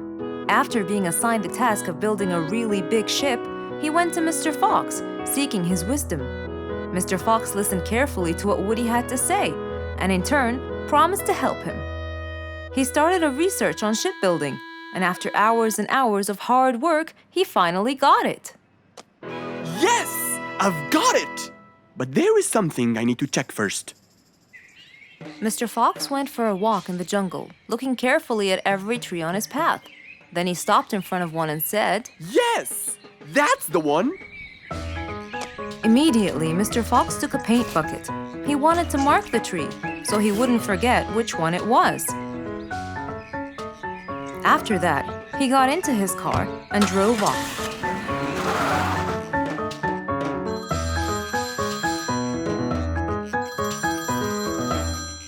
When he got home, he called Woody to tell him that he had found the perfect solution to his problem. It only took a few minutes before... Oh, Woody, right on time. Come on, Mr. Fox, tell me. Okie dokie, come in. I finally figured it out. I never doubted you, Mr. Fox. I was sure you'd be the one to help me find an answer to my problem. Oh, don't mention it. Here you go. These are blueprints. They're guidelines that will help you learn how to build the ship easily. Woody started reading the blueprints thoroughly. He knew most of what was written in it, so he looked up and said, It's a lot easier than I thought. Thank you so much, Mr. Fox. Oh, but Mr. Fox, What about the materials that I'll need to build it? Here's a list of all the materials you'll need. And what about the kind of wood I should use, Mr. Fox?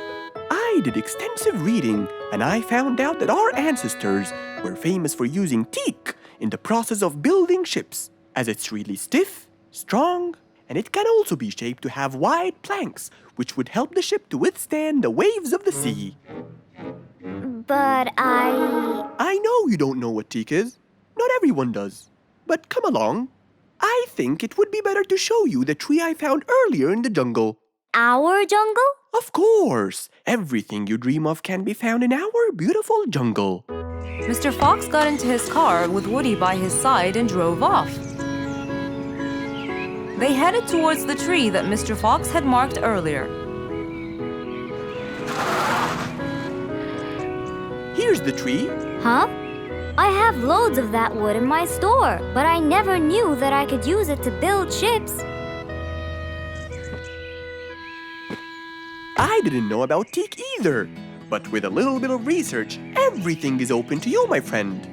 Mr. Fox, I can't thank you enough. I'm really happy right now. I'll never forget what you've done for me. It's my pleasure, Woody. Now that I know what I should do, I'll go back and start building that ship for Nate as fast as I could. Thank you again, Mr. Fox. So, after helping his friend, Mr. Fox got into his car and drove away happily. You know, it's true what they say. A friend in need is a friend indeed.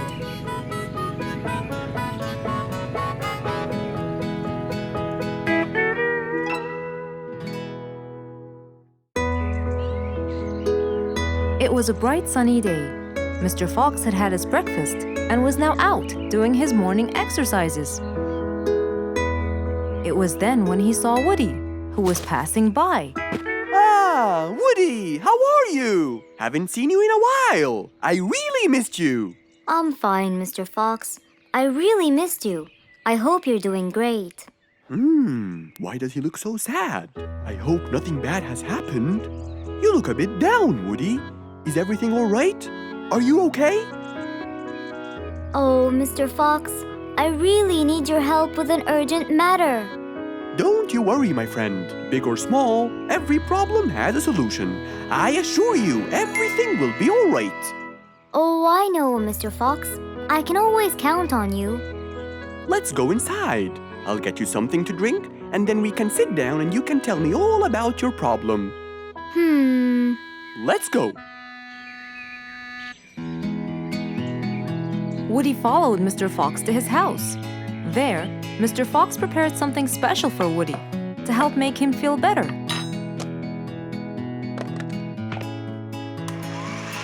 I made you some fresh orange juice. This will help you relax and cheer you up. Oh, you're very generous. I love orange juice. Thank you.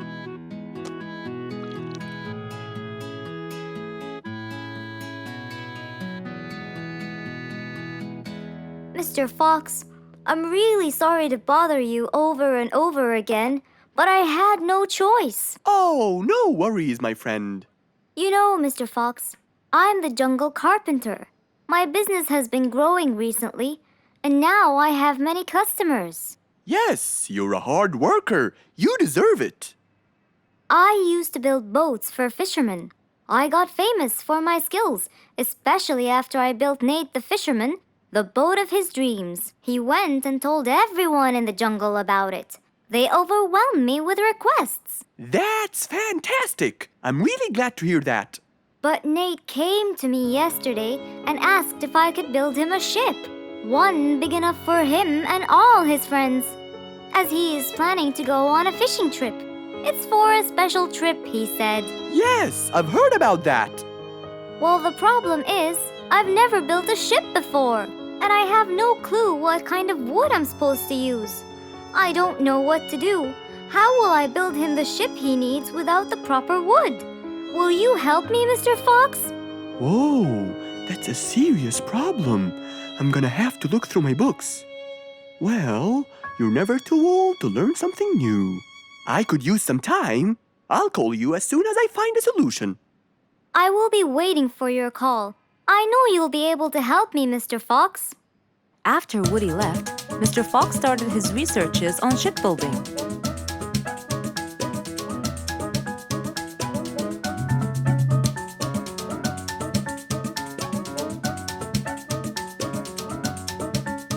After hours and hours of hard work, he finally got it. Yes!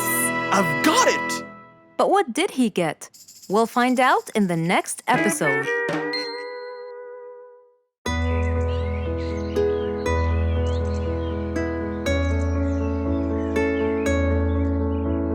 One cold morning, while everyone was shivering in their houses, Mr. Fox woke up and went to watch his favorite team play.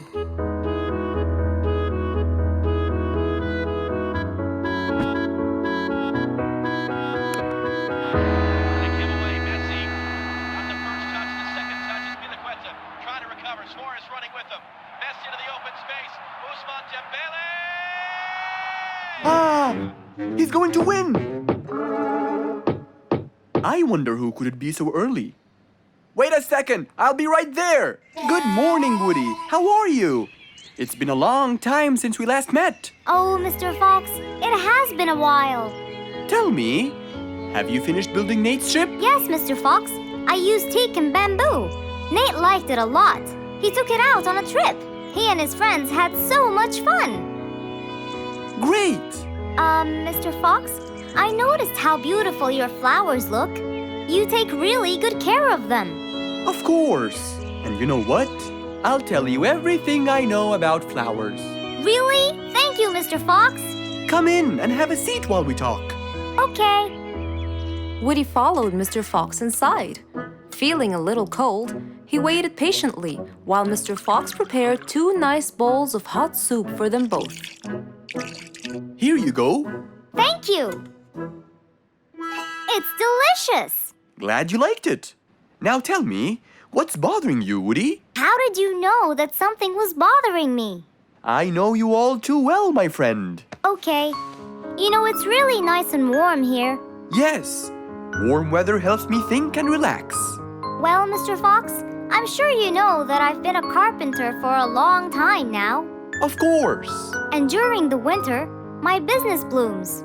And my customers increase because I sell them the wood they use for their fireplace. Very good. But where's the problem? The problem is, they're not all the same. So each customer needs the wood to be suitable in size for his fireplace. That's true. And as you know, I work alone. So I take so much time and effort to cut and adjust the wood to suit each and every customer in this jungle. Sounds like a serious problem. He looks really worried. Okay, Woody, why don't you come with me to my workshop? It's round the back. There, we can think together and I can invent something to help you solve your problem. I really hope so, Mr. Fox. Don't worry, we will. I know. And you taught me that there's a solution to every problem. And Mr. Fox solves every problem. Ha ha ha! That's right, Woody.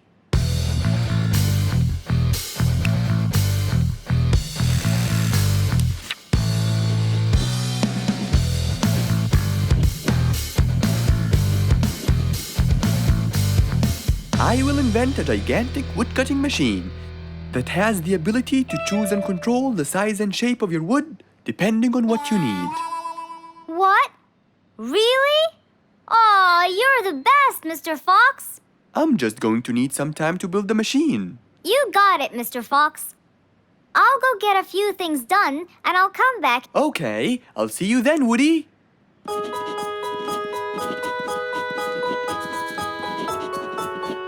Mr. Fox started designing his cutting-edge invention.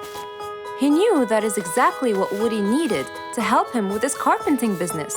And because he was making this device for Woody, he thought he'd add a bit of color to make it all even more special.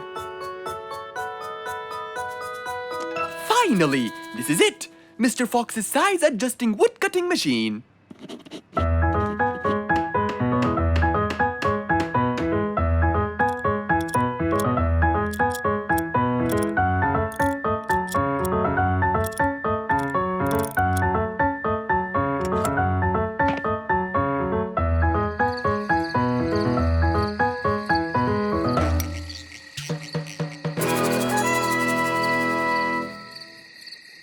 After finishing the device, Mr. Fox sat to listen to his favorite music, waiting for Woody, who came knocking on the door.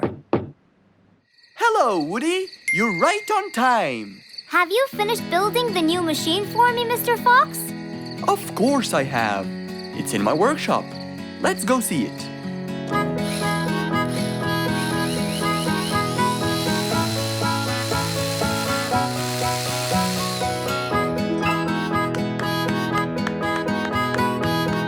Fantastic! I don't know how to thank you, Mr. Fox. I'm really grateful for what you've done. Don't thank me. I only did what I had to do. I'd better be off now to cut more and more wood. Have a wonderful evening, Mr. Fox, and thank you again. Good night, Woody. See you soon.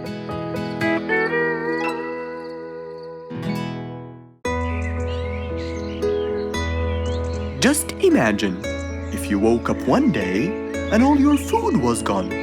Your house was a big mess and the oven was turned on. What happened exactly? You really can't tell. But that's what happened to our friend Giselle.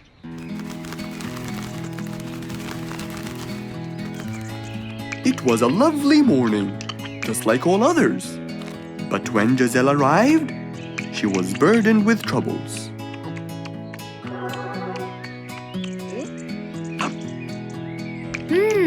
These are good. Yeah, my mom makes the best pancakes in the world. Look, it's Giselle. Hey, Giselle, come join us. Have some of these delicious pancakes. Thanks. I'm not hungry. What's wrong, Giselle? You guys, I think a thief broke into my house. What? Food has been going missing from my home, but I didn't think much of it. But the amount of food disappearing kept getting bigger and bigger. And yesterday, all of my food went missing. And there was a huge mess at my house. I even found the oven turned on. My house could have burned to the ground. Oh, I'm so sorry to hear that. Are you okay? This sounds really dangerous. What if this happens to my house next? Calm down. Whatever it is, I'm sure we can deal with it. Giselle, let's go to your house and check it out. And so, they left for Giselle's house. They had no idea what would be waiting for them. Oh dear, what a mess. Did you not hear them at all? I heard noises, but by the time I got up, they were gone. Did they take anything else other than food? No, nothing else is missing. So how do you explain all this mess? Maybe they were trying to find their way in the dark. I think Bingo's right. They didn't want to turn the lights on so no one would see them. Yes, but there are more important things. A thief had been here last night, and I don't think Giselle had time to worry about all the dishes. You're right. These are not mine. I didn't use these. That means that whoever was here didn't just steal the food, they ate it all here. That would explain why the oven was on. They cooked. Okay, calm down. We'll figure out a plan to catch them. But first, let's clean everything up. They started cleaning the house, trying to help their poor friend out, while being so worried about what's going to happen next. Any idea how we're going to catch them? I have an idea. We'll have a neighborhood watch. You know, we'll stay up around the house so we can catch them as soon as they come near. Sounds great. Giselle, why don't you go and get some sleep? We'll take care of it. Thanks, guys. They all sat in anticipation, ready to jump on the thief without any hesitation. But hours passed by with no one in sight. They started to become very, very tired. Does anybody else feel a little bit sleepy? Yeah, and cold, and a little hungry.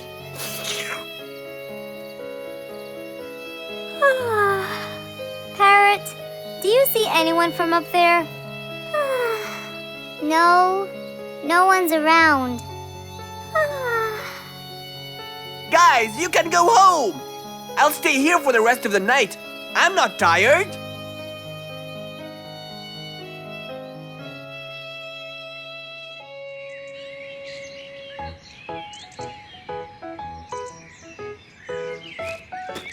Good morning! What happened after we left? Did you see them? I heard a noise from the bushes near the house, but no one was there. They must have seen me, got scared, and ran away. Wow, you must have looked so tough. How did you get them so scared? I'll teach you guys.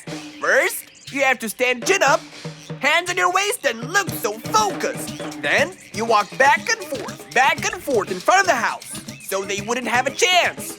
Don't get distracted by anything, and most importantly, carry a weapon. A weapon?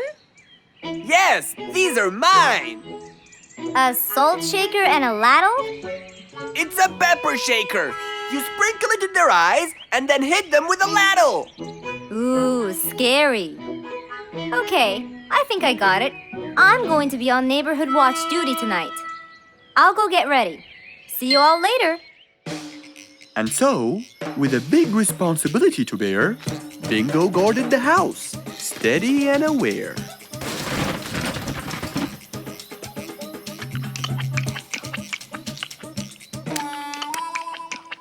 Zebra, what are you doing? What?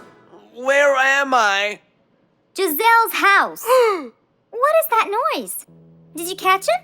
Yes, it's Zebra. He's been sleepwalking and eating all your food. Oh no! Giselle, I'm so sorry. I wasn't stealing your food. This happened before. I sleepwalk a lot. Don't be mad. I can't believe it's been you all along. That is so funny. You're not going to tell everyone about it, are you? If she doesn't, I will. I knew you couldn't scare a thief away with a ladle. You could! You know what? I'm just happy Giselle is safe. I'll just go home now. I need some sleep.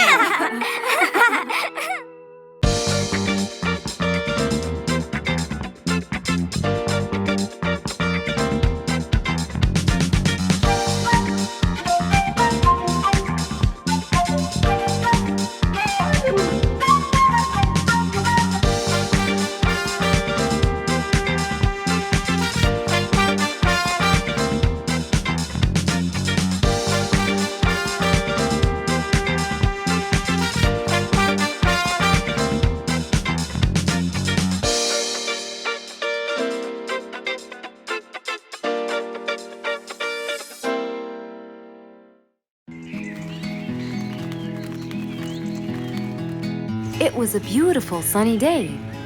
Feeling bright and early, Mrs. Sharpie was on her way to work.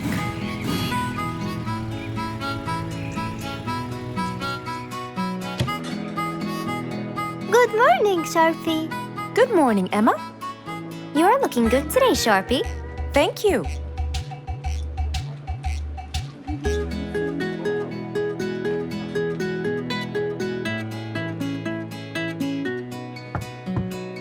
Come in.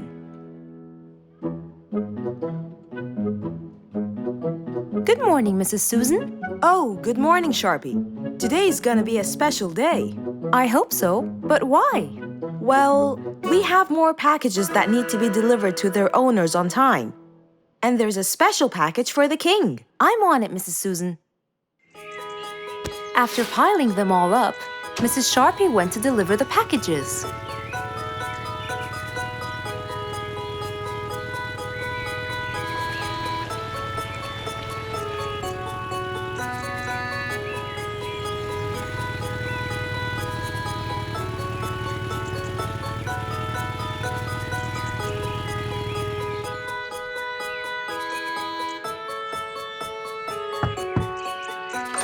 Here's your package.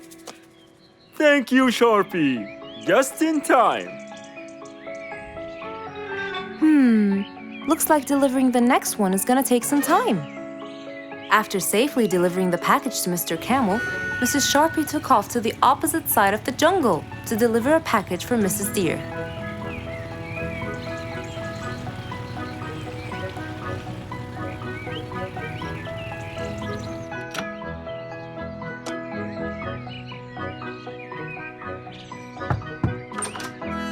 Here's your package. Thank you. But why were you late?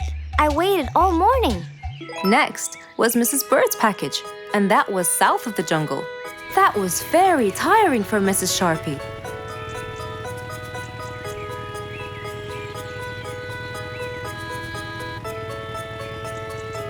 Mrs. Bird! Mrs. Bird! Here's your package. I thought you weren't coming. Thanks anyway. Next was Spike the dragon.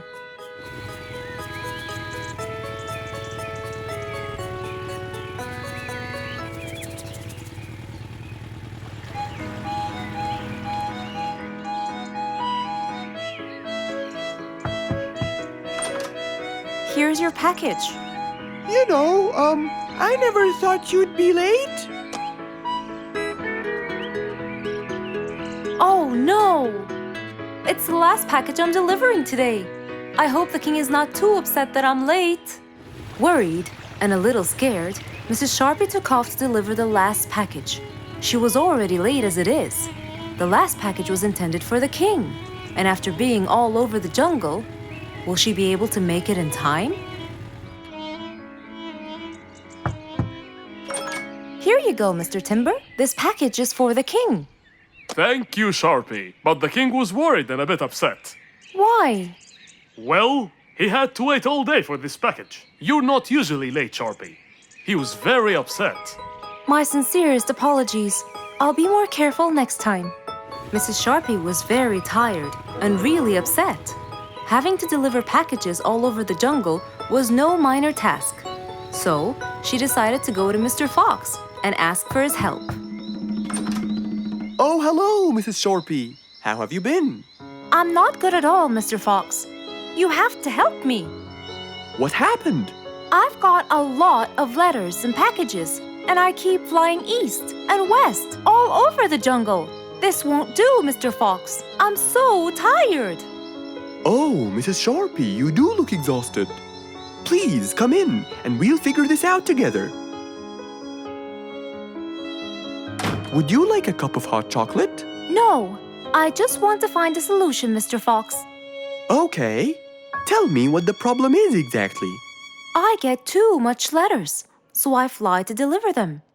I find that the first letter should be delivered to the western part of the jungle, so I fly and deliver it, just to find that the next one is in the eastern part of the jungle. And when I fly and deliver it there, I find that the one after it is in the north. And after that, it's west again. And it's all driving me crazy. Calm down, Mrs. Sharpie. There must be a solution to all of this. That's why I came to you. I kept thinking and thinking, but they come in packages, and I must deliver them all in one day. So how can I do that? Don't worry, Mrs. Sharpie. We'll sort this out. Sort? Sort! That's it! Why don't you sort them out from the very beginning, Mrs. Sharpie?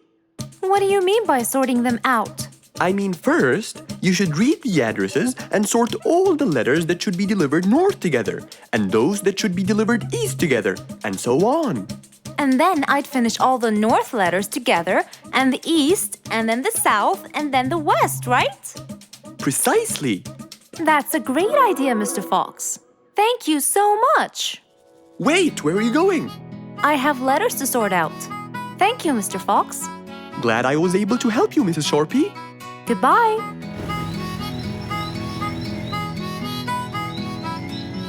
Happy with the solution she got, Mrs. Sharpie took off and looked forward to a new day with her new planned plot.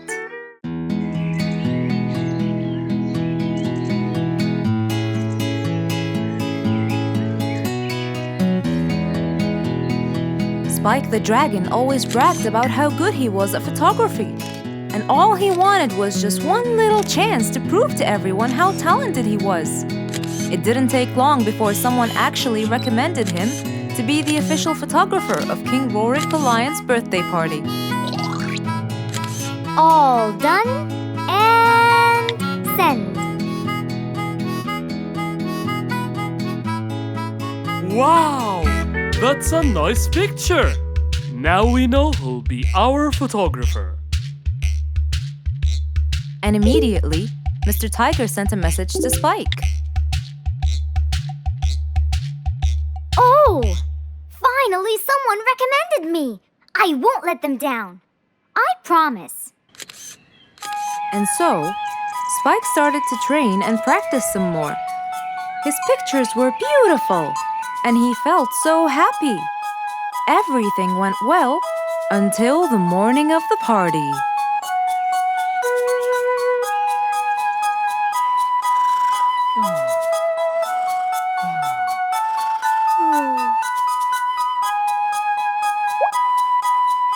Oh, today's the day. Finally. Maybe I should train some more.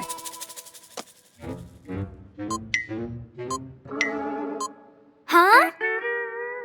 Oh no! What have I done? While Spike was testing his camera, he pressed on something that changed his camera settings. Now all his pictures turned to white. Spike tried to change it back. He cleaned his lens and checked his filters, but all was in vain. What will I do? Oh, what will I do? I must go to Mr. Fox at once. Feeling so worried and sad, and with no clue what to do, Spike held his camera and flew off to Mr. Fox.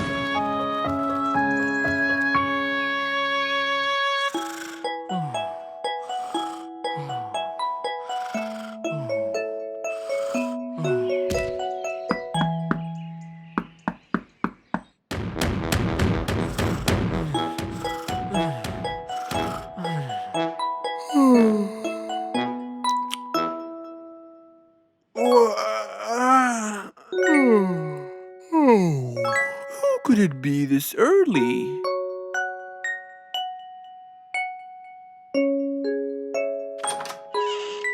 Oh, Spike, it's you. Help me, Mr. Fox. My camera. Help! All white, broken. Help! Calm down, calm down. Please, come in. Spike followed Mr. Fox inside. He sat down and started to speak slowly. You know today's the king's birthday party. Yes, and you've been hired as the official photographer. Congratulations, Spike. Oh, Mr. Fox, it would soon be condolences. What? Why? My camera. It's broken. Broken? Yes, I woke up early today and tried to check it. But I found that every picture I take becomes white.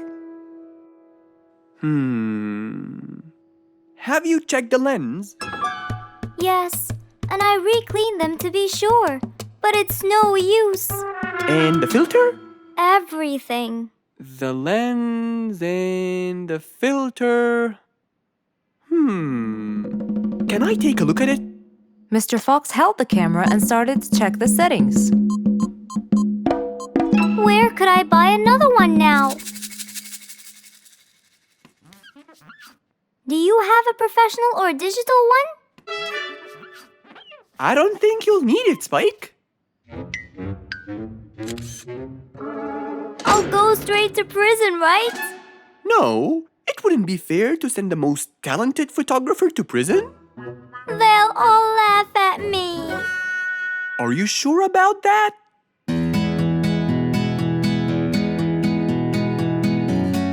Mr. Fox took a picture with the camera and showed it to Spike, who couldn't believe his eyes. Wow, it's back. What was wrong with it? Looks like you accidentally increased the gamma. Oh, I forgot to check that. Thank you, Mr. Fox.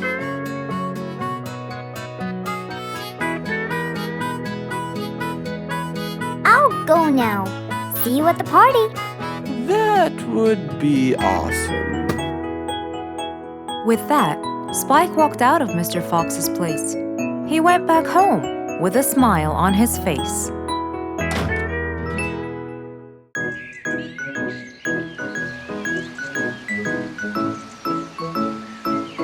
It was a beautiful Saturday morning. Since the sun was shining and the weather was nice, Mr. Fox thought it was perfect for morning exercise.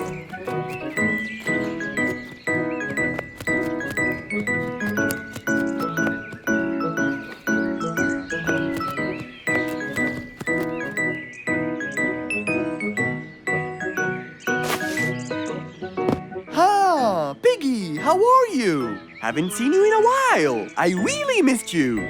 I'm fine, Mr. Fox. I really missed you too. I hope you're doing great. Why does he look so sad? I hope nothing bad has happened. You look a bit down, Piggy. Is everything all right? Are you okay? Oh, Mr. Fox, I really need your help with an urgent matter.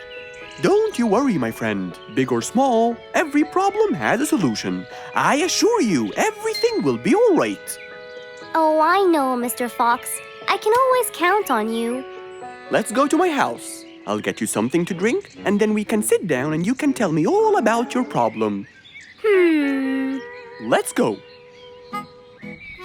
With that said, both of them headed off to Mr. Fox's house. So, Piggy, tell me what's the problem?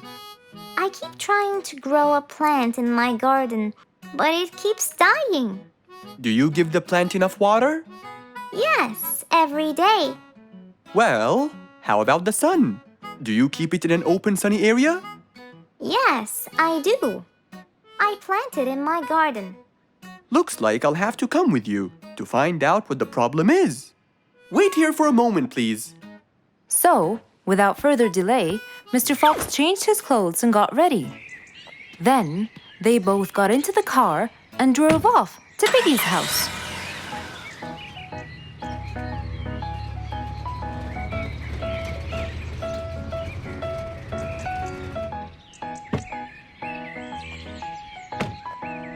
Look, Mr. Fox, these are the plants I told you about. Little Piggy, the plant you're trying to grow is ivy. And ivy likes to grow on something firm, like a gate or a wall. That's how they grow so tall. Ivy? I thought it was just an ordinary plant. Well, you can still grow it on the garden wall. Piggy, do you have a ladder? Yes, Mr. Fox, over there. Okay, come with me. Hand me the drill, please.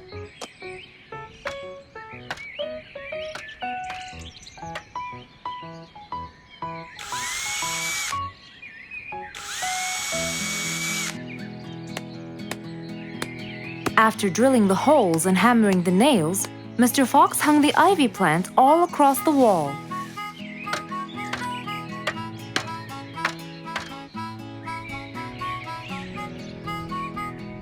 Now, when the ivy grows, it will find this wire to hold on to. I got it. Thank you, Mr. Fox. You're welcome. Take good care of it. After saving the plant and helping his friend, Mr. Fox took off.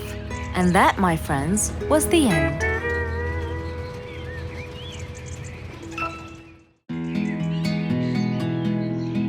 It was a beautiful morning. The sun was shining brightly over the jungle. And seeing how nice the weather was, Mr. Fox decided to go for a walk.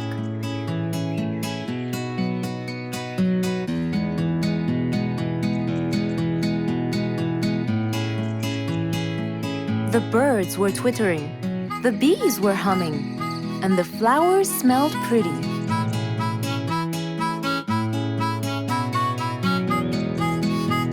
As Mr. Fox was passing by Bingo's house, he saw him doing something really strange.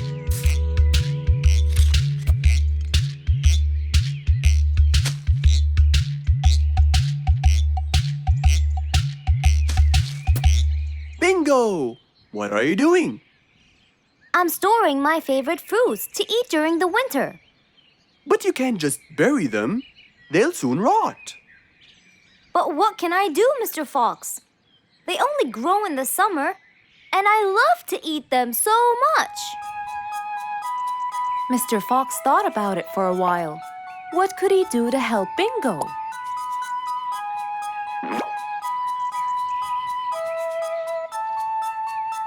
Don't worry, Bingo. I think I have an idea. Really? What is it? You'll have to wait and see. I'll just run to my workshop, and I'll be back before you know it. Okay. Mr. Fox went back to his workshop and gave it some thought.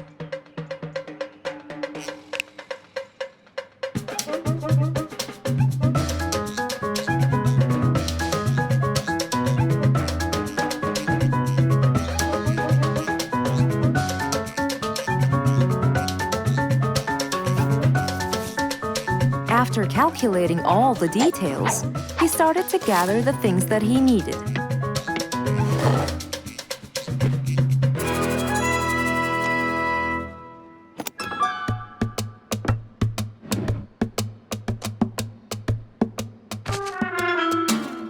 Then, he took his toolbox and his car keys, and of course, the glass plates. He put them all in his car and was on his way.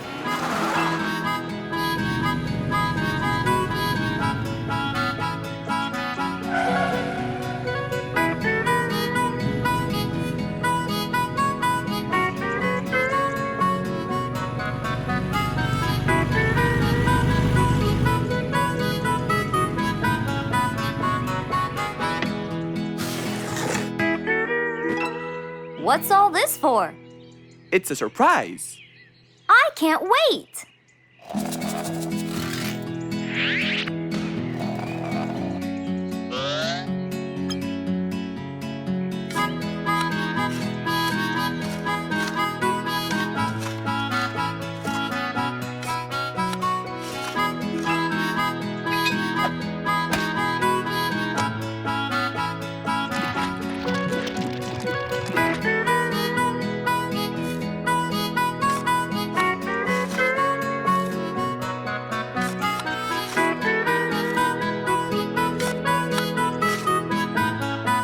Mr. Fox was almost done, and Bingo was watching him, looking slightly puzzled.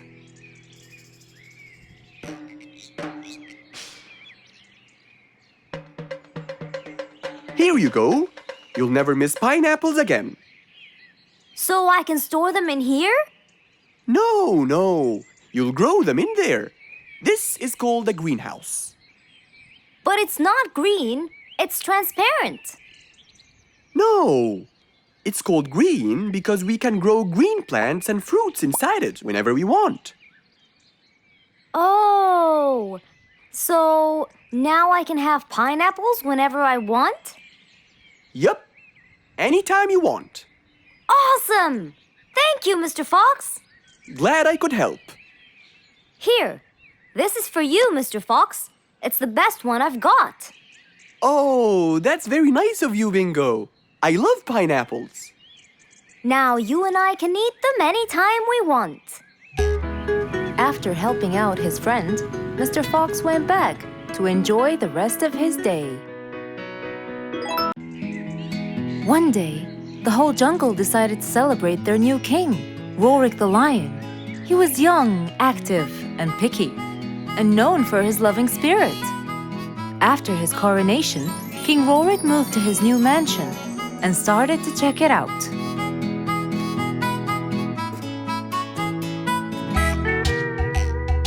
Great, and that's my throne, right? Exactly, Your Honor. Well, I'd better check it out. Yes, please do.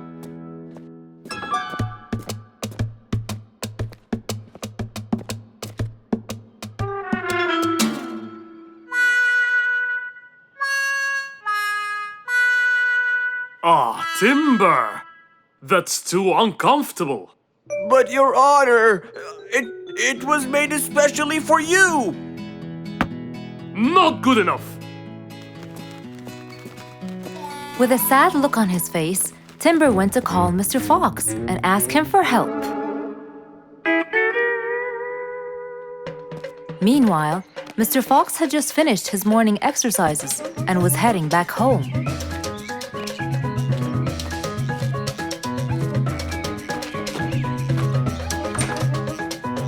After a cold shower, he changed his clothes and had some tea.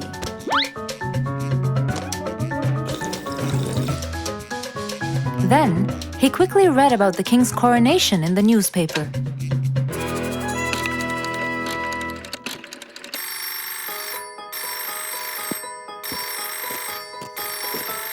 Hello? Hello, Mr. Fox. Can you please, Hello, Mr. Fox. This is Rorik. Oh, hello, Your Highness. How may I help you? I need you to come immediately. There's a huge problem, and I'm pretty sure that you're the only one who can help. I'll be right there. So, Mr. Fox quickly took his keys, hopped into his car, and drove towards the king's manor.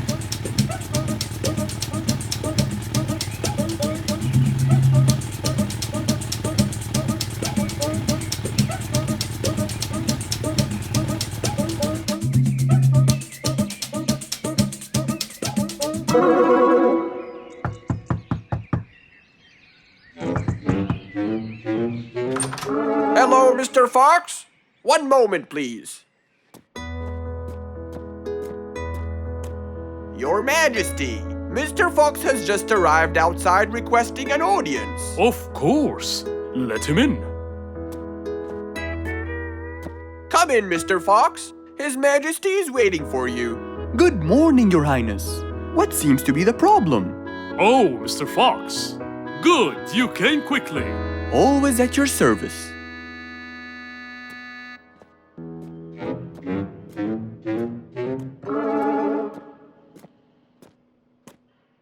Well, I was at my coronation, and I thought I would check out my throne. But unfortunately, I felt too uncomfortable. Can you believe that I'm gonna rule the jungle on an uncomfortable throne? But I hear it was carved out with the best kind of stone. But it still hurts my back. Oh my! Anyway, I've decided to design my own throne. What a great idea! But I need your help to make it as soon as possible. It will be my pleasure, Your Highness.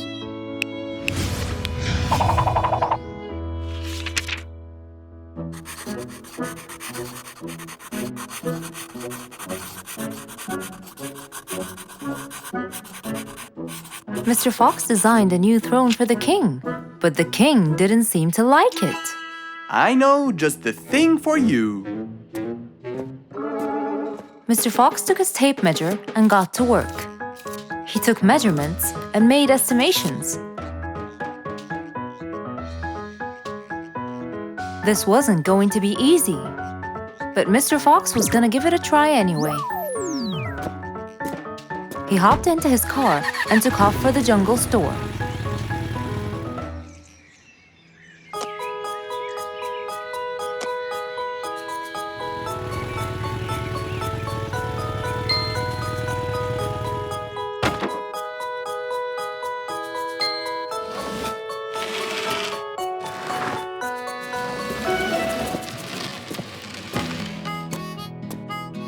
All done. Can you please try it now? Wow! That's exactly what I wanted. Glad you liked it, Your Highness.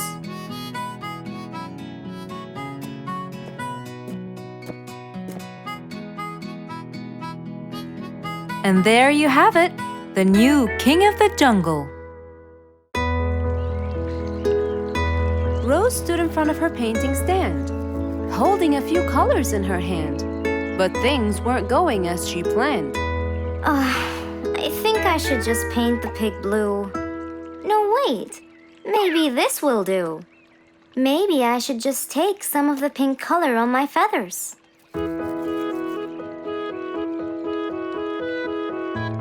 This isn't working. Maybe I should call Mr. Fox.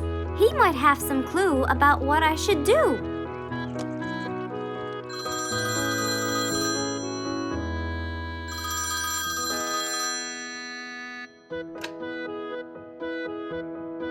Hello? Hello, Mr. Fox. It's me, Rose. Oh, hello, Rose. How are you? I'm fine, Mr. Fox, but I do need your help with something. Do you think you could come and meet me? I'm at my usual painting place. Sure, I'll be right there. So, without a moment to lose, Mr. Fox got ready, got into his car, and drove off to where Rose was painting.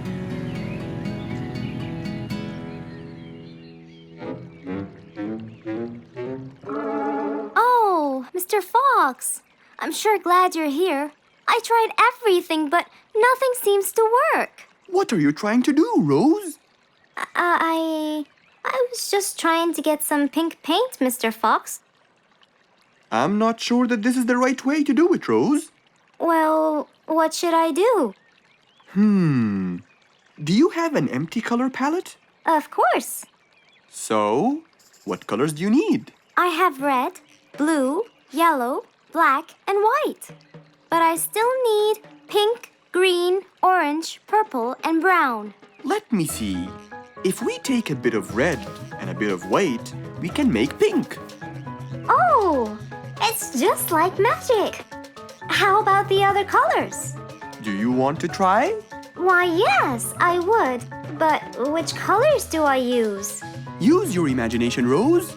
I want to try red and blue. Okay. Wow! Now I can paint my violets purple. Do you want to try again? Sure. This time I'll try red and yellow. Nice. Now you have orange. It's beautiful, Mr. Fox. But I'm still missing green. Well, let's see. We still haven't mixed blue and yellow, have we? Right! This is a really cool shade of green. Now you can paint all you want. But, Mr. Fox, what about brown? Right. I almost forgot. Let's try orange and blue. Yes, that's it. I really can't thank you enough, Mr. Fox. Don't worry about it. I really like your painting. You do? Yes, it's quite colorful. Well, thanks to you. Now, whenever you're missing a color, all you have to do is try some together. All the colors that Rose once knew, when mixed together, turned to something new. Pink, purple, orange, and green. Something she had never seen.